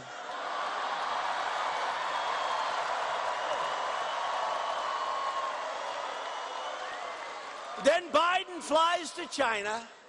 He obviously met with different people than I deal with, because we're doing well with China, but I'll tell you. But he flies with his father, who was then vice president. And in 10 minutes, he picks up $1.5 billion for his fund. These are different Chinese people that I've been working with, excuse me. I called up one of the top guys on Wall Street. I said, can you do that? Nope, I've been trying for years. I can't do it. He's like the smartest guy on Wall Street. Now the Democrats are covering up Slow Sleepy Joe. And they're trying to steal your vote and silence your voice. And I don't even know, because I'm looking at Pocahontas. Can you imagine? No. Pocahontas is starting to emerge from the ashes. I thought she was gone. We hit her very hard 6 months ago. I give her credit. She's emerging from the ashes. Not a nice person. 1024th Indian blood. I have more than she does, and I have none. I have none, but I have more than she does.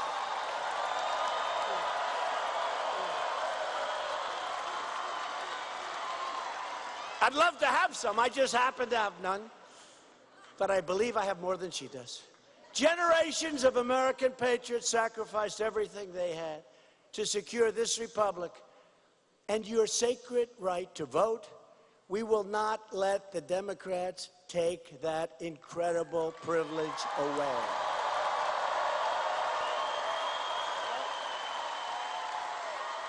The American people are fed up with Democrat lies, hoaxes, smears, slanders, and scams.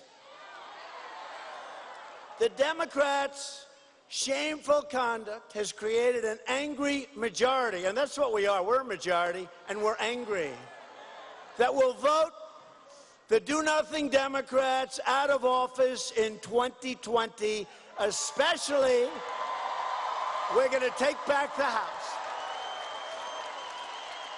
And we're going to focus on, like those 36 Democrats in Trump areas that I won by a lot. I didn't run in 2018. You know, they keep forgetting. I didn't run. I said, go out and vote, go out and vote. But a lot of people said, I'm not going to vote until Trump runs. Okay, that's nice. I love those. I love the people. But they see what we're doing. But I didn't run in 2018. But people forget. We picked up 2 seats in the Senate. They never want to talk about that. We picked up 2 seats. They never talk about it. I try to get them to talk about it. And because of that, what we've done with judges and different appointments, but with your help, we are going to drain the swamp, and that's what we're doing.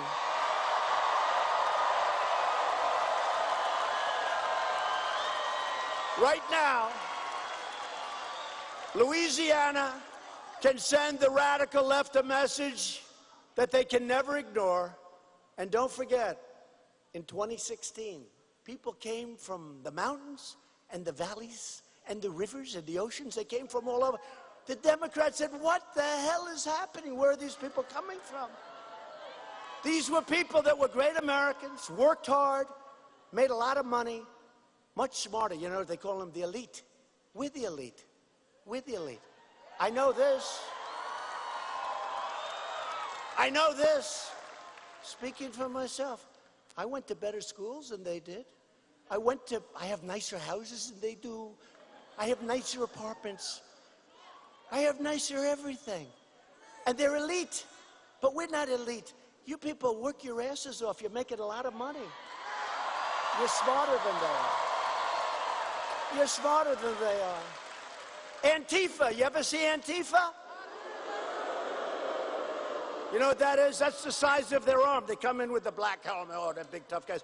And then they start hitting a single reporter, conservative reporter. They start battering them with it. But when the tough guys show up, Antifa says, I think we'll take a pass. Let's get out of here.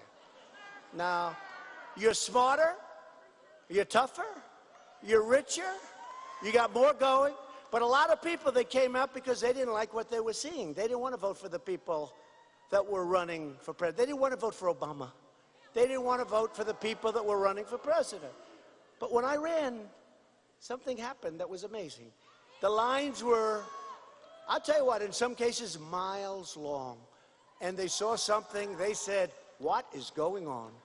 And you know what was going on? Probably the greatest election in the history of our country. It's your election. It's your election. I was your spokesman. I was a person that was able to tell a message, but I'm representing you. And now these people illegally, through corrupt people like Adam Schiff, that makes up what I said. He gets up in front of the United States Congress and the American people, and he reads my statement, but I didn't say it. He made it up, and then we called him on it because he never thought that I was going to release the conversation, because you just don't do that. But Ukraine was great. We called them up. Do you mind if we release the conversation?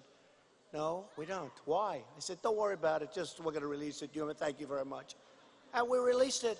And we caught them in the middle of a giant lie. They're a scam. They're scammers.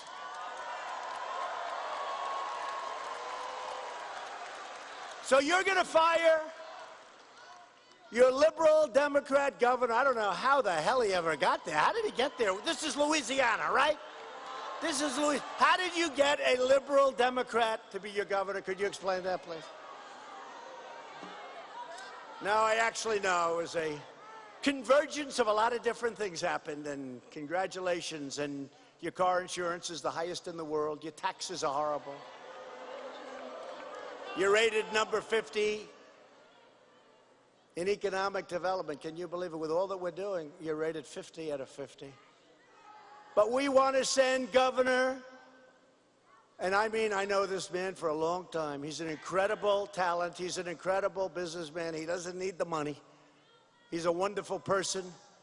He has the backing of Ralph. And I tell you what, Ralph is a winner. You know Ralph, right? Ralph Abraham.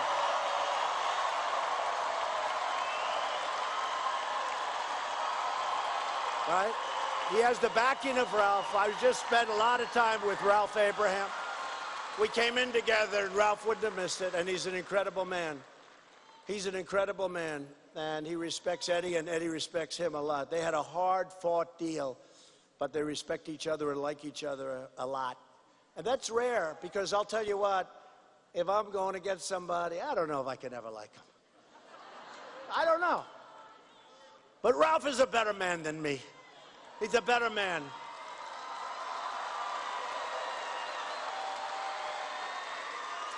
And they're going to put that all over television tonight, because they're going to say Ralph should run for president if that's the case. And that's okay. Now, he's a great man. So Eddie Rispone is not a career politician. He's a business leader, highly, highly respected, a man of faith and a lifelong Louisiana patriot. And many of you know Eddie through his success. Eddie will cut your taxes and regulations. He will cut your car insurance in half. We have the highest car insurance in the entire nation by far. Some people call it auto insurance, call it whatever the heck you want. You have the highest in the country. He's going to cut it in half or more and turn this state into a giant magnet for great paying jobs. That's what he wants to do.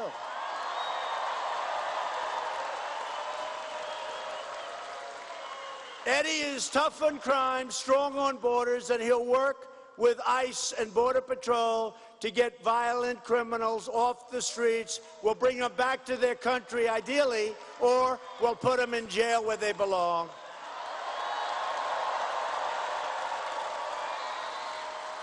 Eddie is pro-energy, pro-family, pro-life, and pro-Second Amendment, totally. Eddie will defend your values from the all-out assault by the extreme left. That's what they are. They're the extreme left. I call them AOC plus 3. AOC, that's a real beauty.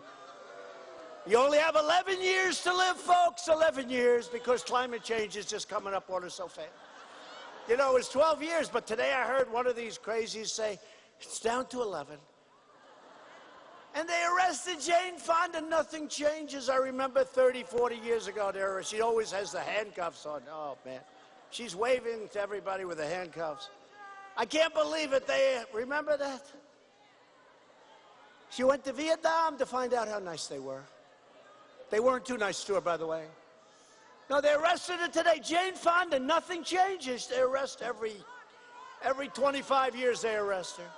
Eddie's opponent is a radical liberal, and you didn't know that. In fact, he even says good things about me, but he'll never vote for me. You know why he says good things about me? Because he thinks you like me. If he didn't, otherwise he'd say bad. But here's the thing. He'll say good things. In fact, I said he must be a Republican. He sometimes says better about me than most Republicans. But here's the problem. He'll never vote for us. He'll never support our Second Amendment the way we need the support. He's never going to reduce your car insurance. He's never going to cut your taxes. He's had a long time. He wasn't able to do it. I got you a big tax cut, the biggest ever. I mean, the Democrats, they have this crazy theory. I don't know how it works. I don't think I could be a successful Democrat. You know, one of their theories, we're going to raise your taxes. How does that work? I'm always saying we're going to get you a bigger. We are. We're going to cut your taxes more. They're saying, look, what do I know? I've only been doing this for 3 years. But they say, we're going to raise your taxes. And I'm saying, excuse me, does that work? That's what they say. Now, I'm going to cut your taxes even further. And you see what it's done for our country. But you have a radical liberal named John Bel Edwards. Edward was an ardent supporter of crooked Hillary Clinton, and she is crooked as hell. John Bel Edwards broke his solemn promise to the people of Louisiana when he rammed, that's the only word I can say, rammed through the largest tax hike in Louisiana history. Does everybody remember that? He gave you the largest tax hike, and then he probably says, I raised your taxes, vote for me. No, I'm saying this. I lowered your taxes. I gave you the greatest tax reduction in the history of our country, greater even than Ronald Reagan's reduction many years ago. Now, maybe that doesn't work in modern day politics, but you know what? I'm going to stick with it, okay? Whether it does or not, I'm sticking. And you see what's happened. Billions and billions and trillions of dollars is coming back into the country. We're the hottest economic force anywhere in the world. Anywhere in the world. And taking in more. With a lower rate, we're taking in much more money than we did with a higher rate. That's a pretty good statement. He violated your sacred trust and can never be trusted again. He raised your taxes, and he's done nothing about your car insurance. You know, one of the big things here is car insurance, right? And I kept saying, what are the things? Because I want to pinpoint it. And I kept seeing car insurance. That's very unusual. I've never heard that with the state. I never thought of car insurance, right? But here, your car insurance is the highest in the nation, and it's out of control. And it's so easy to do. Now Edwards is trying to demolish your state's economy by shutting down Louisiana Energy on behalf of the crazy, radical, far left. Edwards is totally owned by the liberal trial lawyers who are causing your state insurance rates and car insurance to skyrocket through the roof. Perhaps most disturbing, Edwards has allowed illegal aliens to steal millions of dollars in health care from hardworking Louisiana citizens.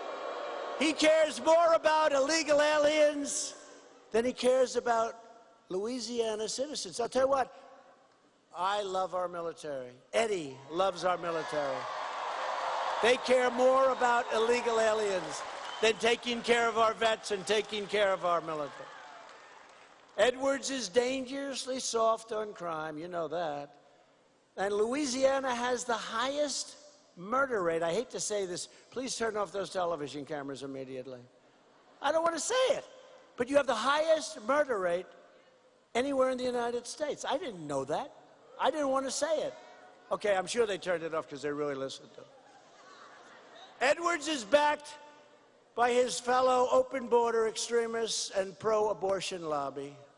Edwards is a complete disaster for the state of Louisiana, and you cannot afford 4 more years of this far-left travesty.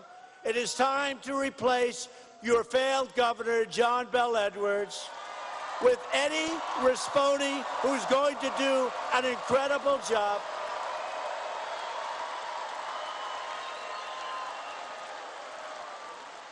So everybody needs to get out and vote early. Vote early. 40%. I can't believe 40. I never heard 40%. Usually it's like 2%, and they say, don't worry about it. But early voting has started, so get out and vote for Eddie Rispone and do it right away. And then let's go to the football game and let's do lots of things. Do lots of things. Do it before the game, or just make sure you get it out.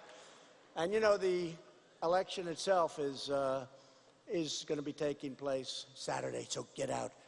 Get out. Get out early. Get out early. Get out early. So I want to bring up a man that I've gotten to know well, but I knew him through reputation because he's really a business legend in many ways. And he's going to put that genius to work for you. Eddie Rispone, please come up. Please come up.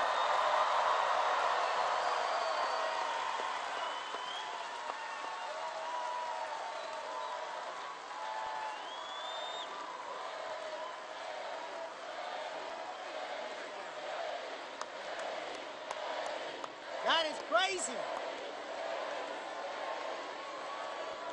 Thank you. Thank you. Thank you so much. Before I get started, I want to say this. Congressman Abraham, I would not be here. John Bel might be your governor today if it wouldn't be for Congressman Abraham working very hard, the two of us, traveling this state to make sure that we got the vote out to let the state of Louisiana know we can do better. Let's give him another round of applause.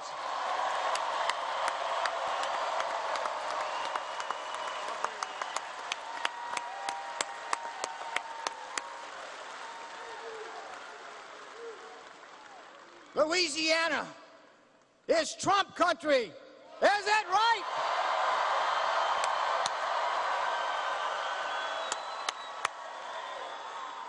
We're so grateful to the president to come down here more than once now, to get out the vote, to mobilize, to make Louisiana great like it deserves to be. We need something different if we want to be different. We don't deserve to be last. We are last, folks. We have got to do something different, and it starts by electing a different kind of governor.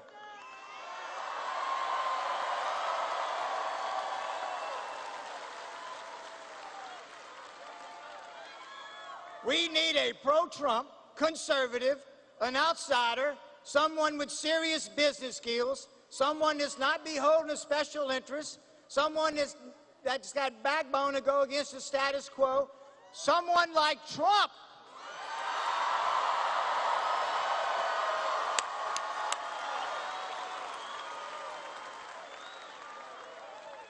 That's what we need, and we want to thank the president for coming here and exposing John Bel Edwards, that is a liberal as he is. Thank you.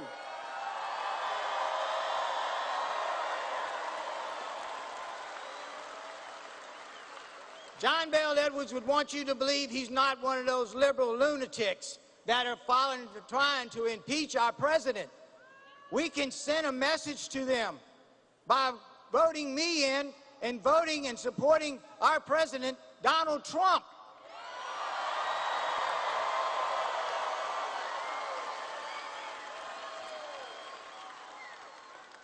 Listen, I didn't think they could go any lower, folks, but just this Saturday, they're running ads now and push cards all over this state, accusing our president of being a racist, and me being a racist, and you being a racist.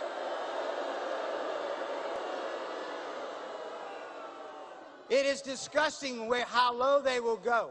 That is their MO. When they start panicking and worrying, they play the race card. It's unacceptable. We have a president here that has had the lowest unemployment for minorities in the history of the United States, and they'll call him a racist?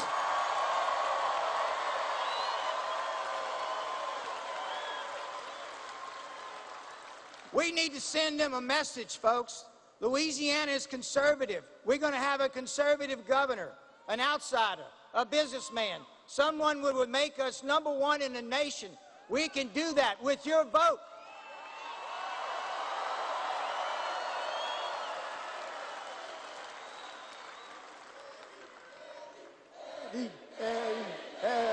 Eddie. Oh, thank you. That is amazing. That is amazing. This man can get the crowd fired up, and he can get Louisiana fired up so we can go out and early vote and turn this state around. Thank him.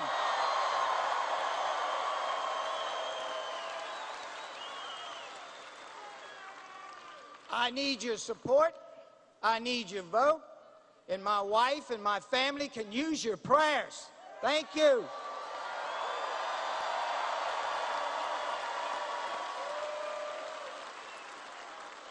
And I'm going to take one more liberty. Go Tigers!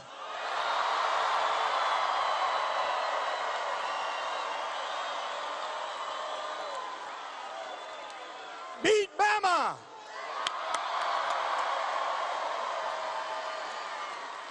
This is amazing, folks, right here.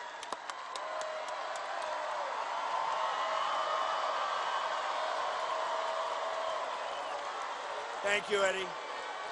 Great job. Thank you.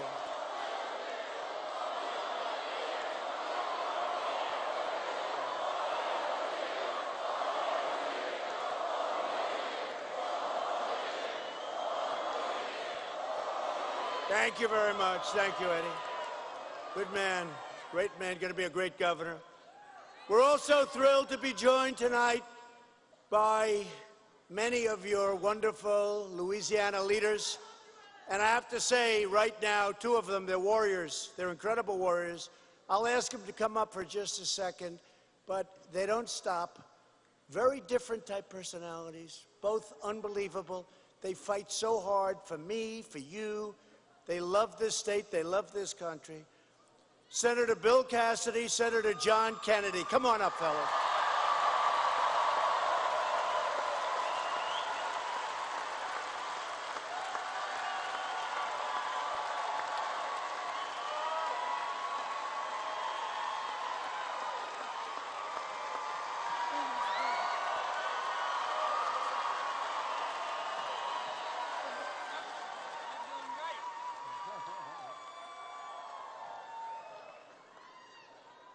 Let me just echo what Eddie Rispone said. This is Trump country!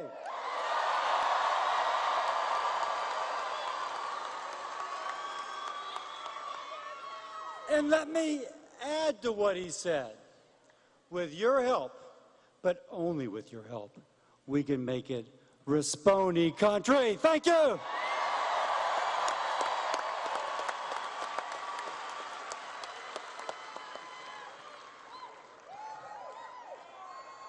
Hello, Louisiana.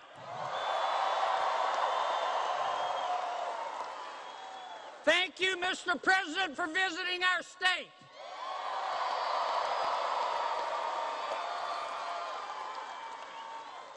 In 3 short years, President Trump has doubled the growth in the greatest economy in all of human history.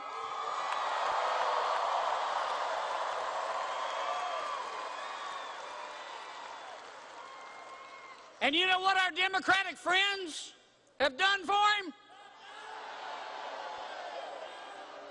Speaker Nancy Pelosi is trying to impeach him.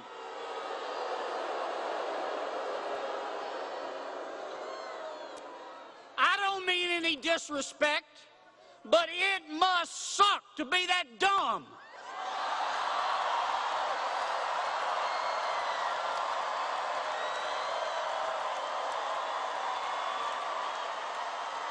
Now let me tell you one other thing. The same people that are backing Speaker Pelosi are sending tens of millions of dollars to support Governor Edwards. And all he has given us, all Governor Edwards has given us is decline and uncertainty. Now, unless you're happy with crappy, I want you to vote for Eddie Rispone for governor. And I want you to vote for Kyle Ardoin for Secretary of State. And I want you, this is important, I want you to vote for Robert Mills for the Louisiana State Senate. God bless Louisiana. God bless bless our president, and God bless the United States of America.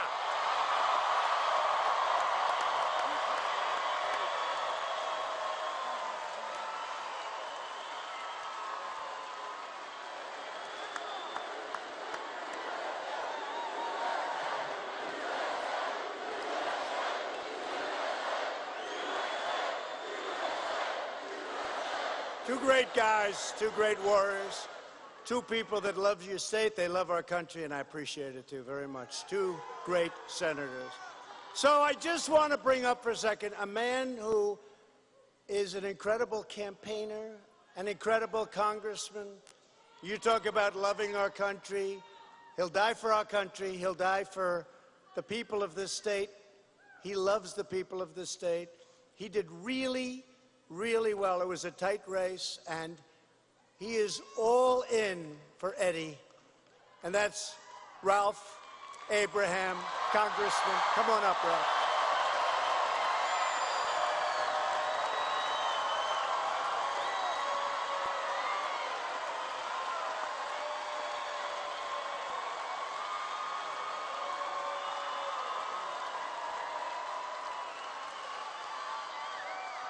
Thank you so much. Thank you so much. Mr. President, thank you for coming to Monroe, Louisiana.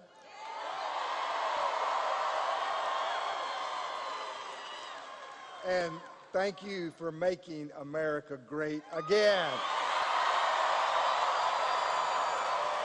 Now, Mr. President, this crowd in all of Louisiana loves to win. We're going to celebrate again when the Saints win the Super Bowl. We're going to celebrate again when LSU wins the national championship. And President Trump, we're going to celebrate you when you once again rid the world of evil terror like al-Baghdadi. Thank you.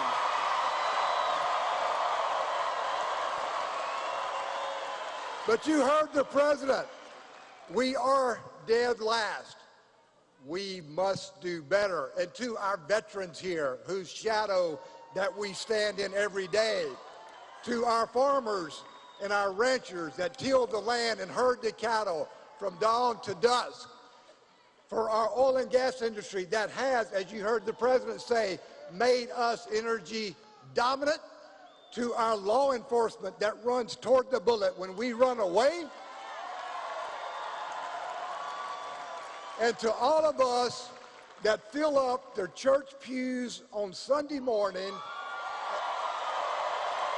and pray to a loving and caring God, we will win this race. So, Mr. President, you have shown the world what America could do. You have shown the world what America can do. And more importantly, Mr. President, you have shown the world what America will do when we're challenged. So, we're going to win this race. Go vote Saturday for Eddie. Let's get this thing done. Put the horse in the barn and go win a ball game. Thank you.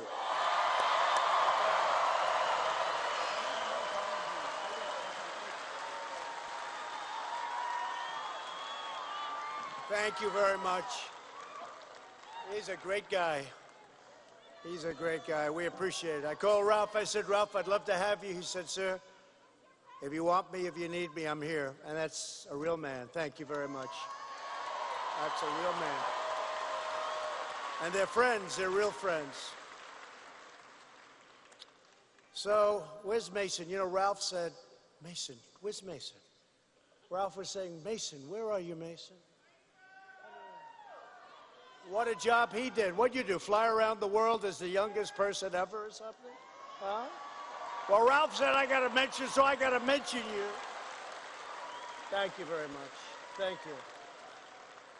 Very important to Ralph. I want to thank other of our incredible, and I call them warriors because that's what they are. They have to be today. They won't be around long. Garrett Graves, great congressman. Garrett. Thank you, Garrett. Great job. They fight hard. A job's tougher than we all thought. It shouldn't be tough at all, but they made it tough. We have people that made it a lot tougher than it's supposed to be, but these are incredible people. Clay Higgins. Thanks, Clay. Thank you, Clay. And Mike Johnson. Mike. Thanks, Mike. Great job, all of you. And your state's Attorney General, somebody I've known for a long time. He's terrific, Jeff Landry. And two terrific men on the ballot with Eddie. John mentioned that.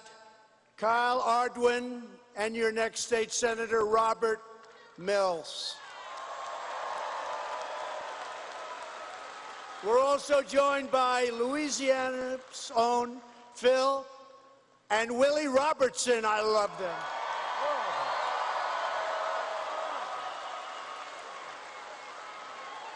I gotta go. I can learn plenty from these two. Come on up here. Come up. Come up, Phils. Come up here. Come up.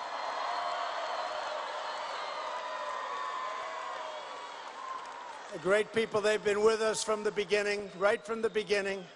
Smart as can be, and wonderful people. And they hit big. They hit big. And you don't hit big unless you have it. Come on up, fellas.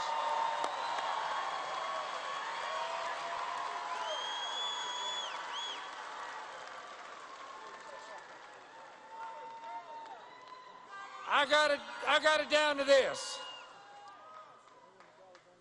If you're pro-God and pro-America and pro-gun and pro-duck hunting, that's all I want.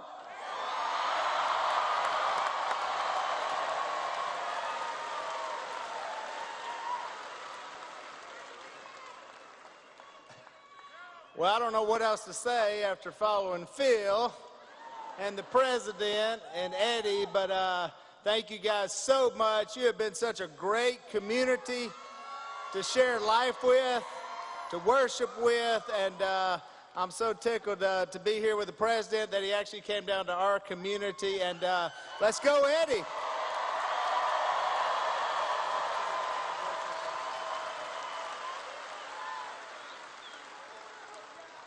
Thank you, fellas. Two great guys. They were with me right at the beginning. I said, who are they? They said, they're two big television stars. I said, wow. And then I started watching a little bit. A lot of wisdom there. Republican policies are lifting up Americans from every background and every walk of life. America is an economic powerhouse again, like never before, actually, like never before. We eliminated a record number of job-killing regulations, saving an estimated $3,000 per household. We also passed the largest package of tax cuts and reforms in American history, saving a typical family of four another $2,000. And we're boldly adopting a policy of American energy independence. We don't have to go to these faraway places anymore. I was at the opening of the $10 billion Cameron LNG export facility in Hackberry, Louisiana, employing thousands and thousands of Louisiana workers. They couldn't get their permits for years. I got them real fast, Phoebe. I said, how long? I said, let's go get them that permit. For years and years, they tried to get those permits. They couldn't get them. I got them very fast. And we cut a ribbon a couple of months ago. It was incredible. I've never seen a building like that one. There are more pipes in that building than I've ever seen before. Meanwhile, every top Democrat running for president has pledged to abolish all American production of oil and natural gas, shipping thousands of your state's energy jobs overseas. That's all they're doing. But Louisiana will not give them that chance. we are reversing decades of disastrous trade policies. Louisiana lost 1 in 4 manufacturing jobs after the twin disasters of NAFTA and China's entrance into the World Trade Organization. Past leaders did not care one bit what happened to those Louisiana communities because they were getting rich by sacrificing your wealth to other countries. You remember, we talk about it all the time. But under this administration, the great betrayal is over. America is no longer for sale.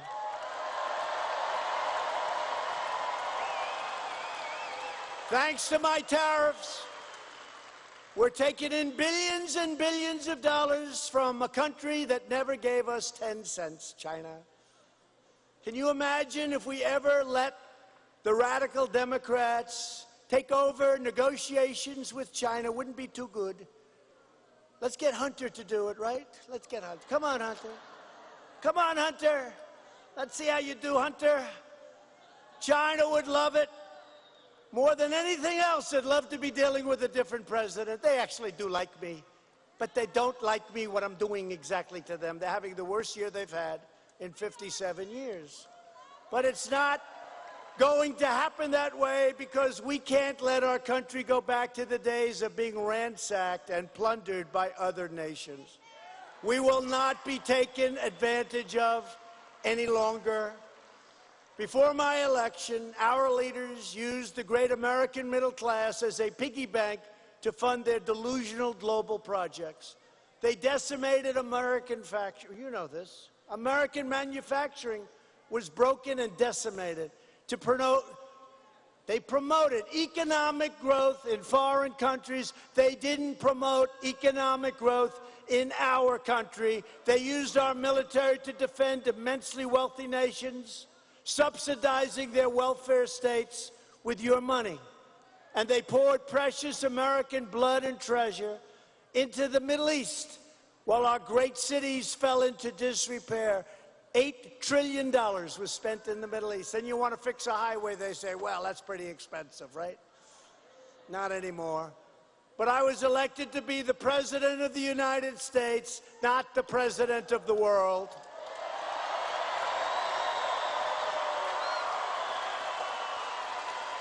After years of rebuilding other nations, we are finally rebuilding our nation.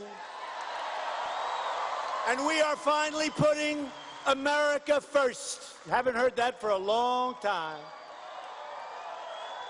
Past leaders transformed faraway nations into chaotic war zones. Then they demanded that American citizens accept unlimited migration from those terror-afflicted regions, stamping their visas for travel straight into your communities. Not anymore. My administration implemented the travel ban to block migration from some of the world's most dangerous and deadly places. And we're keeping terrorists, criminals, and violent extremists the hell out of our country. That's what we're doing. On no issue have Democrats more totally betrayed you than immigration. They threw open, and you saw it all through the years, they threw open your borders to drug dealers, human traffickers, and to vicious MS-13 gang members. And now we're getting them out of the country by the thousands. Thanks to our tireless efforts to secure our southern border, illegal crossings have now dropped 70% since May. And when you look at what's happening over there, there's a good reason for what we're doing. We are building that wall faster than anyone thought it was possible to build, the Army Corps of Engineers. We're also confronting the deadly menace of sanctuary cities, which release dangerous criminal aliens into your neighborhoods, school zones, and city streets. Republicans believe our cities should be sanctuaries for law-abiding Americans, not criminal aliens.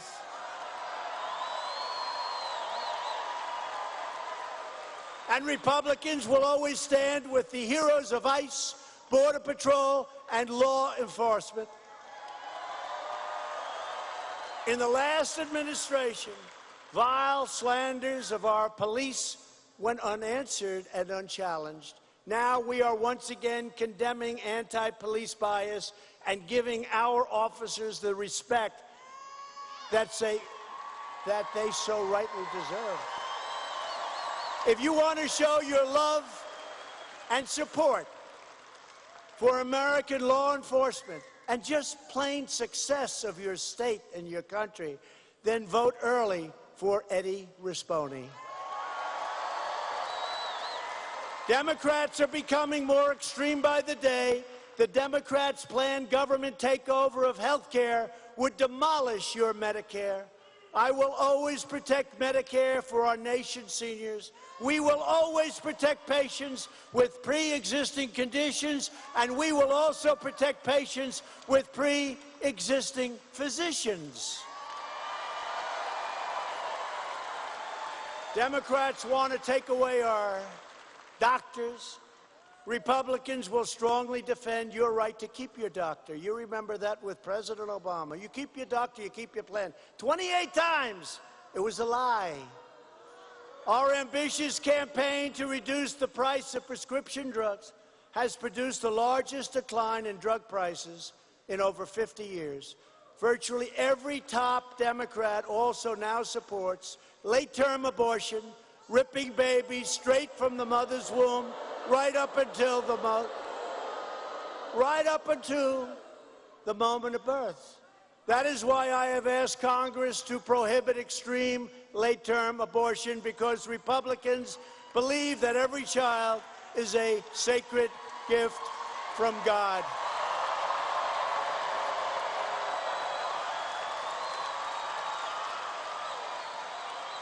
Democrats are now the party of high taxes, high crime, open borders, late-term abortion, socialism, and blatant corruption. The Republican Party is the party of the American worker, the American family, and the American dream. It's also the party of the late, great Abraham Lincoln. People forget. We have confirmed already 158 incredible judges to interpret the Constitution as written, including 2 great Supreme Court justices, Neil Gorsuch and Brett Kavanaugh.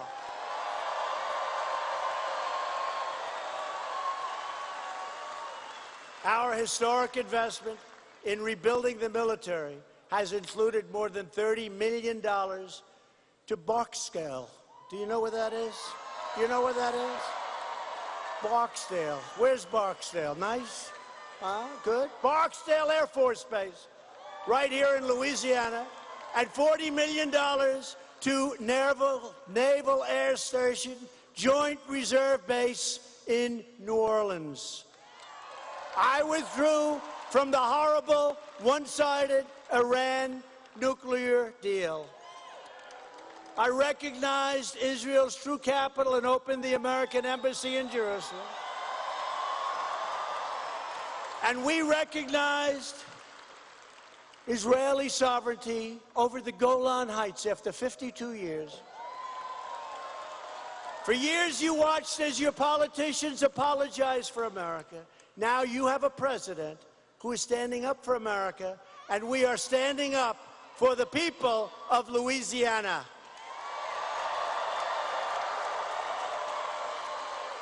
The next step to victory begins in this state, and it begins with you right now. With your support, we will show the corrupt Democrats, and they are corrupt, do-nothing Democrats, that the American people are not backing down. We need you to get your friends, get your family, get your neighbors, and get out to vote early for Eddie. And if you don't vote early, I'll be back on Thursday to get you to vote on Saturday, okay?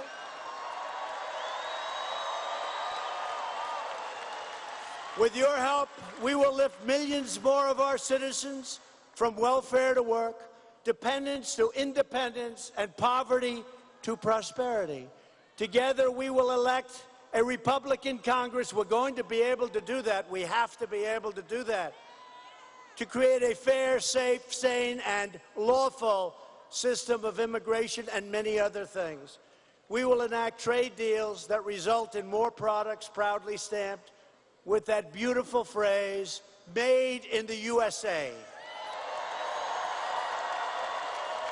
We will achieve new breakthroughs in science and medicine, finding new cures for childhood cancer, and ending the AIDS epidemic in America. Did you know that? Within 10 years.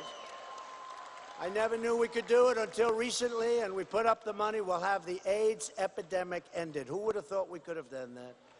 We will chart a new era of discovery in space, and someday, very soon, we will land an American astronaut on the surface of Mars. We will defend privacy, free speech, free assembly, religious liberty, and the right to keep and bear arms. Above all, we will never stop fighting for the sacred values that bind us together as one America.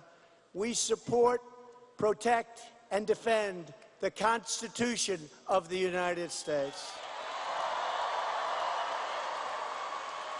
We stand with the incredible heroes of law enforcement. We believe in the dignity of work and the sanctity of life. We believe that faith and family, not government and bureaucracy, are the true American way. We believe that children should be taught to love our country, honor our history, and to always respect our great American flag.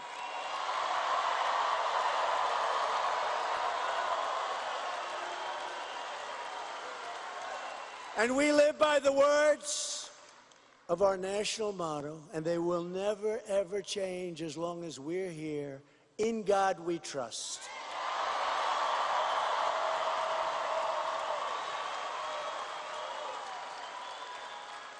And it may be 120 degrees in this room, and I don't know about you, but I'm having a good time. It's a pretty hot one. A little hot. It's a little hot. Somebody's saving on air conditioning. That's all right. We always got to save a little money. You go home, you lose about 9 pounds. You say, what happened? Well, I went to Louisiana with some great friends, and I lost about 9 pounds and maybe more. We stand on the shoulders of American patriots who crossed oceans, settled a continent, tamed the wilderness, revolutionized industry, pioneered science, won 2 world wars, defeated fascism and communism, and made America the greatest nation in the history of the world. And we are making it greater every single day.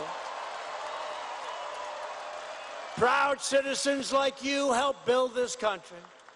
And together, we are taking back our country. Really, I mean, do you believe what's going on in Washington with these do-nothing, somewhat evil, and in some cases, very evil people? But that's the way it is. And here's the story. We're winning. We're winning like never before.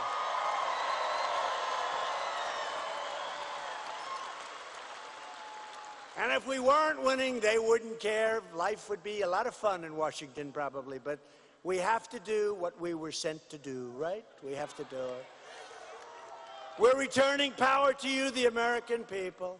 With your help, your devotion, and your drive, we are going to keep on working. We are going to keep on fighting. And we are going to keep on winning, winning, winning.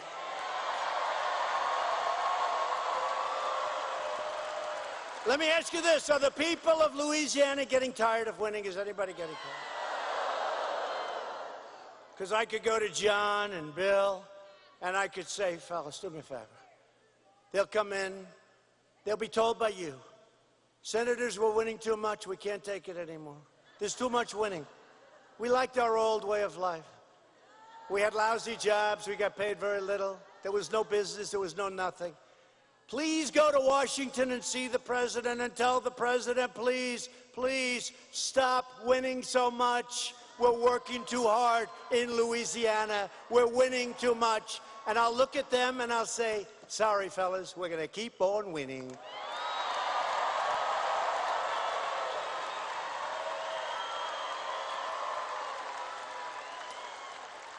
Because we're one movement, we're one people, we're one family, and we are one glorious nation under God. America is thriving like never before, and ladies and gentlemen of Louisiana, the best is yet to come. Together we will make America wealthy again. We will make America strong again.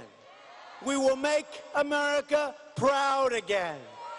We will make America safe again. And we will make America great again. Thank you, Louisiana. Thank you. Thank you.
If you're joining us right now or you've been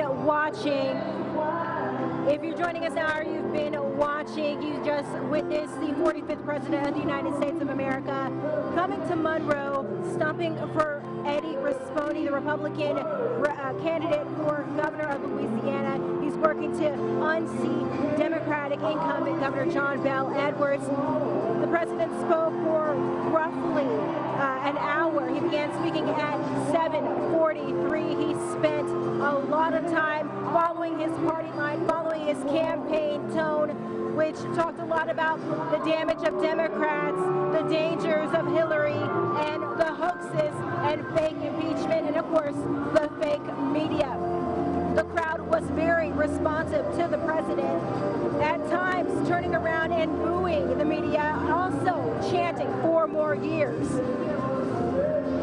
We're going to continue covering this event this evening. We're going to say goodbye right now, but this conversation continues online at our website, myarclimits.com, and we're going to give you a full debrief on our sister station, Fox 14. For now, your local election headquarters, I'm Michelle Martin.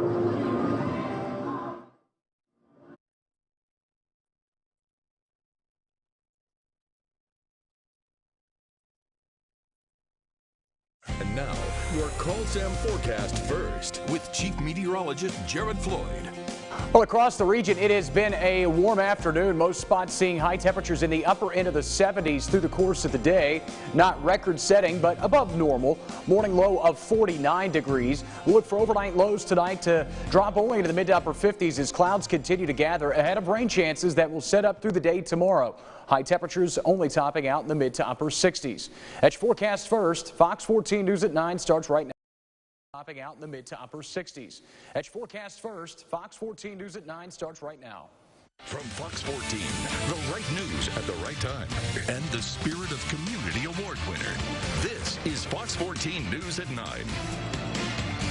All right, well, we're going to toss it back to Michelle, who's still at the rally down in Monroe. She's going to have a debrief for us on exactly what happened tonight.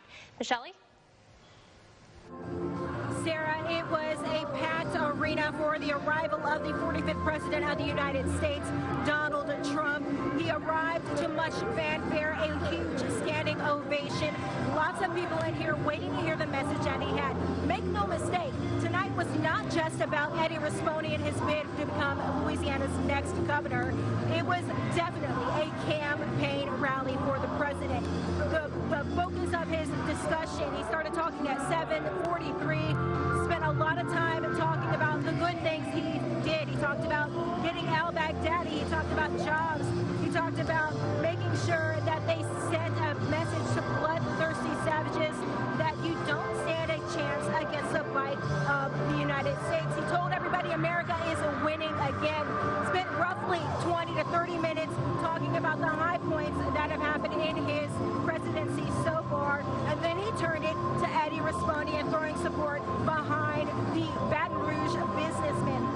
We talked a lot all night long about how important it is for Rispone to get the support of the top of the state, and that is accurate. He has to get the support of the people up here to stand a chance against Governor John Bel Edwards. We talked about that JNC analytic poll that shows Governor John Bel Edwards leading 48 to 46. 6% remain undecided. He needs the people here. He needs the support of the president, and he needs the support of voters who wanted to back Congressman Ralph Abraham. Now, he spent a lot of time talking about what kind of a businessman Rispone is, how well known he is in the business atmosphere, and how important it is that we draw a line between Republicans and Democrats. He took a lot of time, took some swings at Governor John Bel Edwards, which was kind of surprising because, as we understand it, Governor John Bel Edwards has had a pretty decent relationship with the president and his administration. He said that Eddie Rispone is the only candidate in this race who can protect your Second Amendment rights.